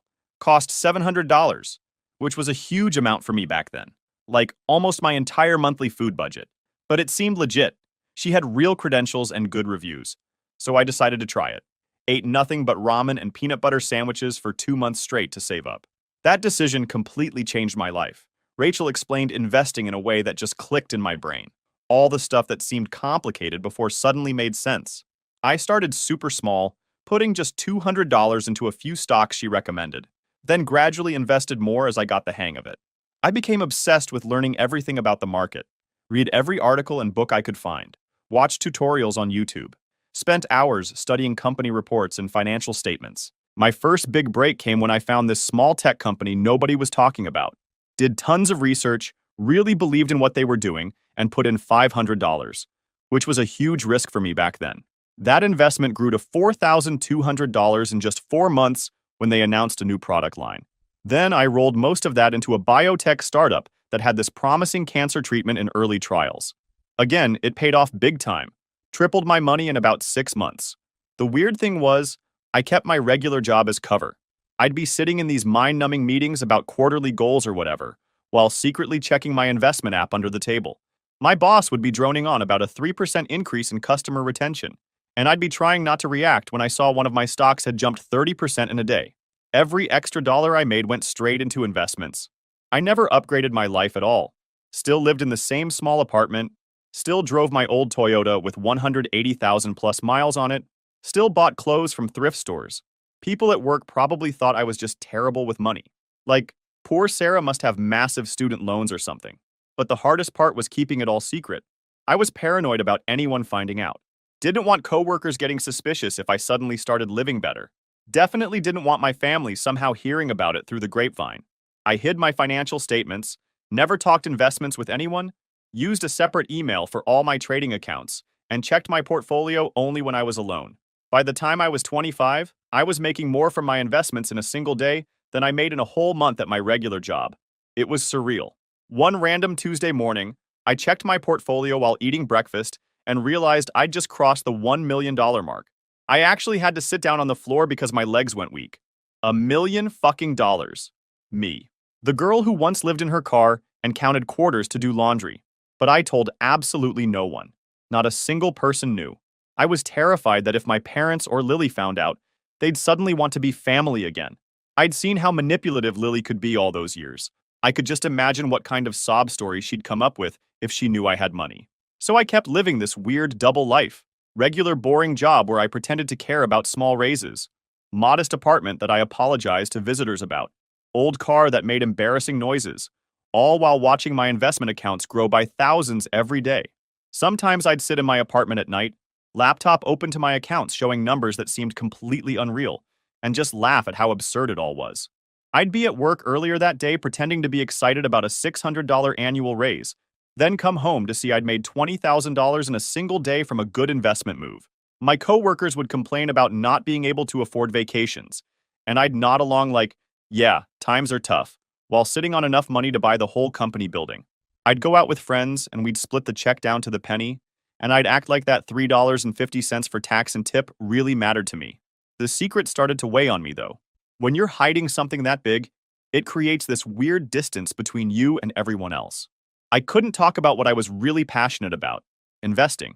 Couldn't explain why I sometimes seemed distracted, because a stock was tanking.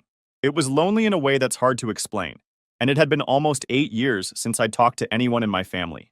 8 years of spending holidays alone, celebrating birthdays by myself, just me and my secret bank accounts. I'd basically decided long ago that I was done with all of them forever. Like, completely written them off. Then out of nowhere, Aunt Jenny contacted me on Facebook. She sent a message saying she'd been thinking about me and asked if we could get coffee. Jenny was always the only one who'd been nice to me growing up. She'd actually slipped me birthday cards with $20 in them when I was a kid, and once bought me new shoes when mine fell apart and my parents wouldn't replace them. So, against my better judgment, I said yes to coffee. We met at this Starbucks near my office.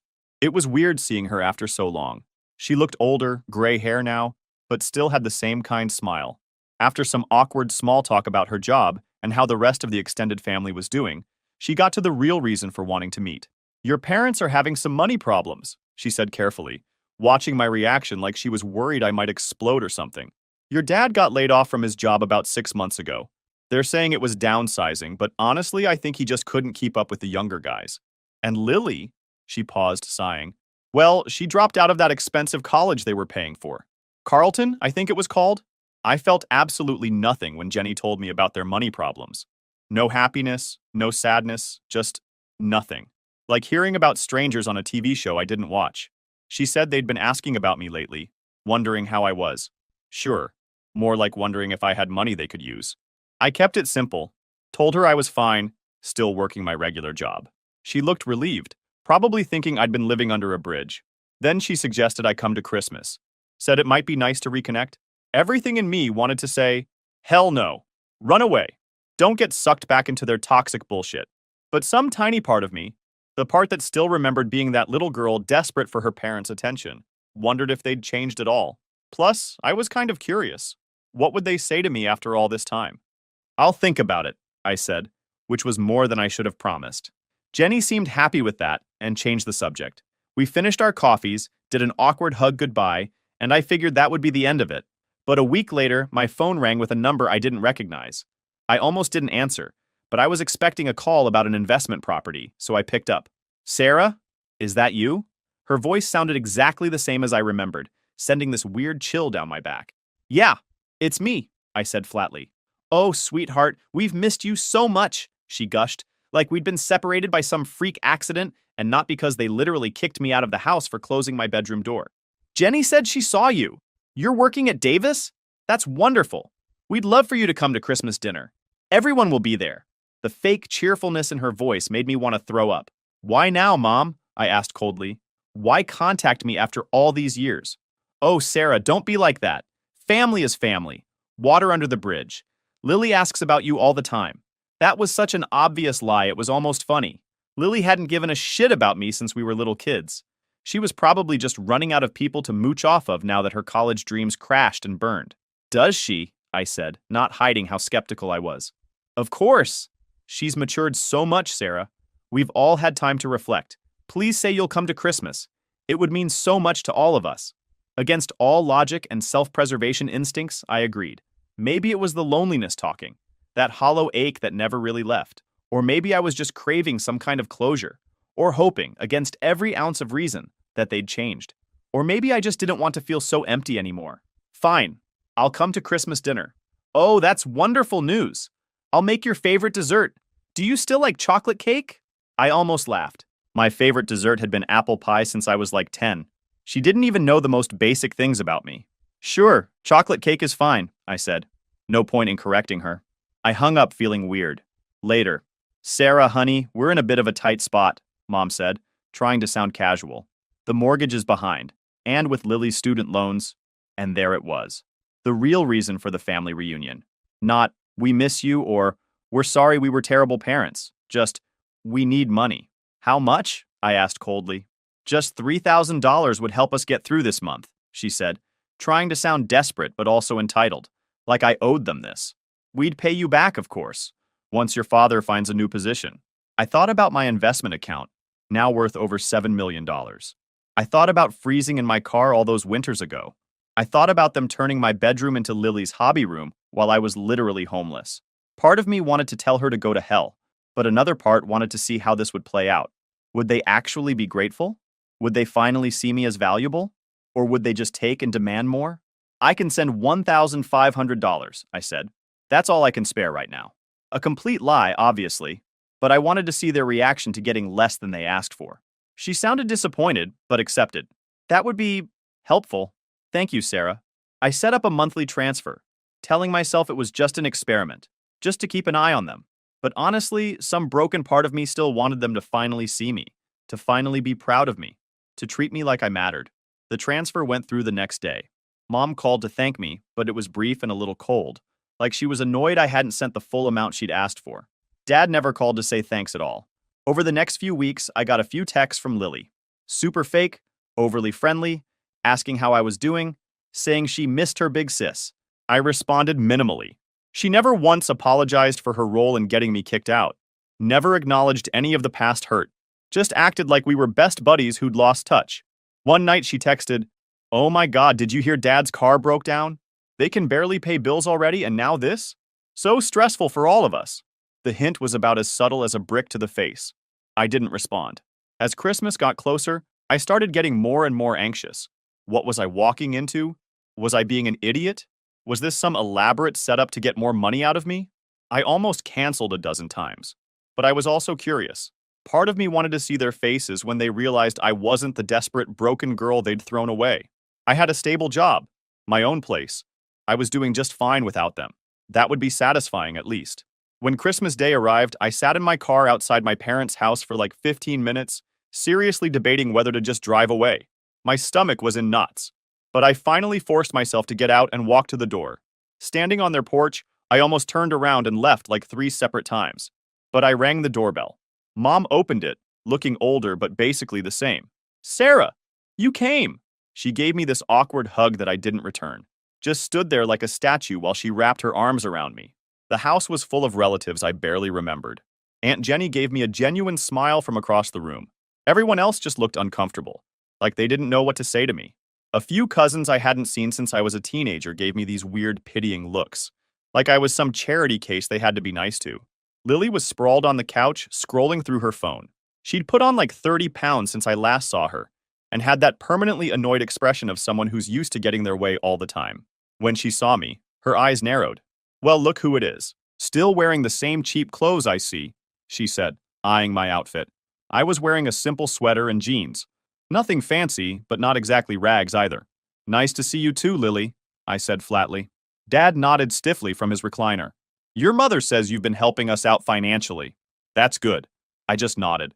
I didn't know why they were acting nice exactly, but I'd been sending them $1,500 a month for 3 months now, curious to see if it would change anything between us. Dinner was this weird performance. Mom made a big show of serving me first, making comments about how wonderful it was to have the whole family together again. But every other sentence was about Lily. Lily almost finished her degree, you know. She's just taking a little break. Lily's been offered several positions. She's just waiting for the right opportunity. I noticed Lily watching me closely whenever money came up, like when Dad mentioned their roof needed repairs, or when Mom talked about Lily needing a new car for job interviews. She was studying my reactions, probably trying to figure out exactly how much money I had. I kept my face neutral, just nodding sympathetically like any normal person with a modest income would. After dinner, Mom brought out a chocolate cake. "I made your favorite," she announced proudly. I didn't correct her that my favorite had been apple pie since I was 10. I just thanked her and took a small slice. That's when Lily started in. "So Sarah, how's that tiny apartment of yours? Still in that sketchy neighborhood?" "It's fine," I said. "And that old Toyota? Still running? Must have what? 200,000 miles on it by now." She pressed, a mean little smile playing at her lips. "Something like that." "Must be hard, barely making ends meet at your age," she continued. "I mean, you're what, 32? And still just an office drone?" I could feel where this was going. She was trying to embarrass me in front of the whole family, trying to make herself look better by comparison, even though she was the one who dropped out of college and was living with our parents. "I manage," I said simply. She laughed, but there was no humor in it. "Yeah, you're managing so well you can only afford to help Mom and Dad with $1,500 a month. Do you know how insulting that is? They asked for $3,000. They need $3,000. Aunt Jenny tried to intervene. "Lily, that's not appropriate dinner conversation." "No, I want to know." Lily cut her off. "I want to know why she's being so stingy when our parents are struggling, when I have student loans crushing me, when we could lose this house." Mom looked uncomfortable. "Lily, please. Sarah is helping as much as she can." "Is she, though?" Lily's voice got louder. "Look at her. Always been cheap, always pinching pennies with those secondhand clothes and that discount haircut. She's obviously holding out on us. She could help more, but she's just being selfish. It's pathetic." "Lily, that's enough," Dad said, but without much conviction. But Lily was on a roll now. "I know how much you make, Sarah. You can definitely afford more than $1,500 a month. You're just being selfish." The table went quiet. I realized Lily had planned this ambush all along. "How much do I make, Lily?" I asked calmly. "What? You said you looked me up, so tell everyone exactly how much I make." She faltered slightly before regaining her confidence. "Like $55,000 a year, which means after taxes and your cheap apartment, you should have plenty left over to actually help your family." I nodded slowly. "Interesting math." "It's not math, it's fact," she snapped. "You're holding out on us, probably saving for some stupid vacation, while Mom and Dad might lose their house." Mom jumped in. "Sarah, we don't expect you to solve all our problems, but if you could maybe increase your help just a little." And there it was, the whole setup. Lily had convinced them I was being stingy, holding back money I could easily give them. "You know what?" I said, standing up. "I need my laptop from my car. I want to show you all something." I went out to my car and grabbed my laptop. When I came back in, Lily had a smug look on her face, probably thinking she'd embarrassed me into coughing up more money. I sat down, opened my laptop, and logged into my investment account. Then I turned the screen toward them, showing the balance. $7,243,158.65. This is what I've built while you all thought I was just scraping by at some office job. This is what I've accomplished with zero help from any of you. The silence was deafening. Mom's face went white. Dad's mouth hung open. But Lily looked like she'd been slapped. She stared at the screen, then at me, then back at the screen. Lily was confused as hell. That's impossible. You drive a Toyota. You shop at Target." She saged. I grinned. "Yeah, because unlike some people, I don't treat money like Monopoly cash. See, I learned that it's smarter to invest in my future, not drop out of an expensive college and expect someone else to pick up the bill." Mom's brain must have rebooted because she suddenly slapped on this weird, overly excited smile. "Oh, Sarah, this is just wonderful news. We always knew you'd do well. Always said you'd make something of yourself." Dad nodded like a bobblehead. "That's my girl. Always had a good head for business." "Yeah, sure, Dad. You were probably just telling the neighbor last week how proud you were of me while asking if they knew a good pawn shop." Lily was still staring at the screen, and I could practically hear the math equations flying through her brain. She finally looked up, her eyes shining with that special kind of greed that belongs on a documentary about gold diggers. "We're family, Sarah," she said. and her voice was all soft and sweet, like she was auditioning for a Disney princess role. Family supports family, and I've been having such a hard time. Oh, family.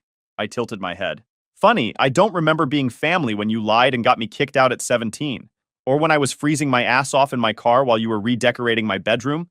Must have missed that group hug. That was years ago, Lily whined. I was just a kid. You were 15, Lil, I said, tilting my head. Old enough to know the difference between helping mom and throwing me under the bus for your own gain. Congrats, though. You really nailed it. I turned to my parents. And you two believed her over me, no questions. Just tossed me out like last week's leftovers. Didn't even check if I survived. But oh, now that you think there's money, suddenly I'm family again? Touching. Mom's tears were instant. Impressive, honestly. We made a mistake, she sniffled. But we can fix this. We can be a real family again. I chuckled, slow and cold. A real family? Yeah, because nothing screams love like showing up after 8 years to ask for cash. And then, just for dramatic flair, I pulled out my phone, opened my banking app, and canceled the monthly transfer right there. Oops. Looks like you'll have to find someone else to leech off. I'm done. Lily's sweet act dropped faster than my patience. You selfish bitch! After everything we've done for you. I was baffled, like I needed a minute to process the audacity. Everything you've done for me? Like what? Kicking me out? Turning my bedroom into your art studio before my side of the bed even got cold? Or was it the years of zero apologies and radio silence while I survived on instant noodles and library Wi-Fi? She opened her mouth, but nothing came out. Just some incoherent sputtering, which was about as much as I expected.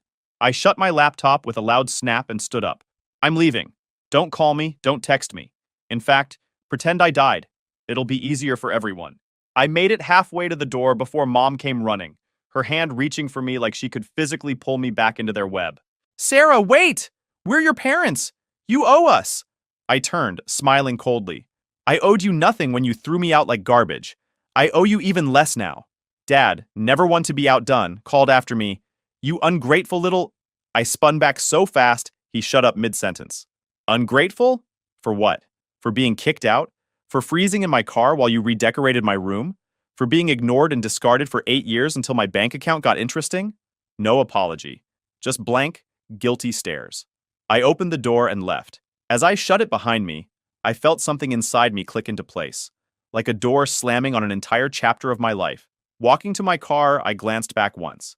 Lily was watching me from the window, her expression this weird cocktail of shock, fury, and panic. The kind of look someone gives when they realize the ATM just ate their last card. I was barely through my apartment door when my phone started blowing up. Lily was calling nonstop, switching between leaving nasty voicemails, "You think you're so much better than us now?" and fake apologetic ones. "I'm sorry I got upset, I was just shocked." Mom texted about 50 times, starting with guilt trips and ending with straight-up demands for money. Dad left fewer messages, but his were the most threatening, talking about legal obligations and how I'd regret this decision. I blocked all their numbers that night, but it was just the beginning. 3 days after Christmas, I came home from the gym to find Lily sitting in her car outside my apartment building. When she saw me, she jumped out and rushed over. "Sarah, please, can we talk?" she asked, looking desperate. "I'm sorry about Christmas. I was just surprised, that's all." "There's nothing to talk about," I said, trying to move past her. She grabbed my arm. "You don't understand. I'm in real trouble. The student loans are not my problem," I finished for her. "Let go of my arm." Her face changed instantly, the fake sweetness replaced by the same mean expression I remembered from childhood. "You always thought you were better than me, didn't you? Even when we were kids. And now you think because you have money, you can just ignore your family? Lily, we haven't been family since the day you lied and got me kicked out." "Oh my God, are you still hung up on that?" she sneered. It was one little lie. How was I supposed to know they'd go nuclear? I stared at her, stunned by her complete lack of remorse. "You knew exactly what you were doing. You wanted my room, you wanted all the attention, and you got it. Congratulations." "I didn't know you'd end up homeless," she protested, but I could tell she was lying. "And anyway, look how well it worked out for you. You're rich now. No thanks to any of you." Her face got ugly then. "You know what? Mom and Dad are right. You owe us. And if you don't help us voluntarily, we'll make you." "Is that a threat?" "It's a promise. Dad's already talking to lawyers. You have a legal obligation to support your parents in their old age. It's called filial responsibility. Look it up." I actually laughed. Tell Dad to save his money on lawyers. Those laws only apply in certain states under very specific circumstances, and none of them apply here. We'll see about that, she snapped. And I'm telling everyone what a selfish bitch you are. The whole family, all our old friends. Everyone will know. Go ahead, I said calmly. Tell them I won't give my abusive parents money. Tell them I won't fund your dropout lifestyle. See who actually cares. After she stormed off, but their campaign didn't stop. Mom went on Facebook with a dramatic post about her troubled daughter, abandoning her struggling family, playing the victim card hard. Dad actually consulted a lawyer, but when he was told he had no legal claim to my money, he switched to threats, saying he'd report me to the IRS for hiding assets, which I wasn't. Every penny was legit and taxed. That was my last straw. I gave notice at my apartment, took a leave of absence from work, and started searching for property in Colorado. I wanted distance, both physical and emotional, found a cabin-style house near a small town in the Rockies, paid for it outright, packed up only what mattered, and left. Changed my phone number, email, everything. The day I drove away felt like my first real breath in years, like I'd finally stepped out of the shadow they'd kept me under.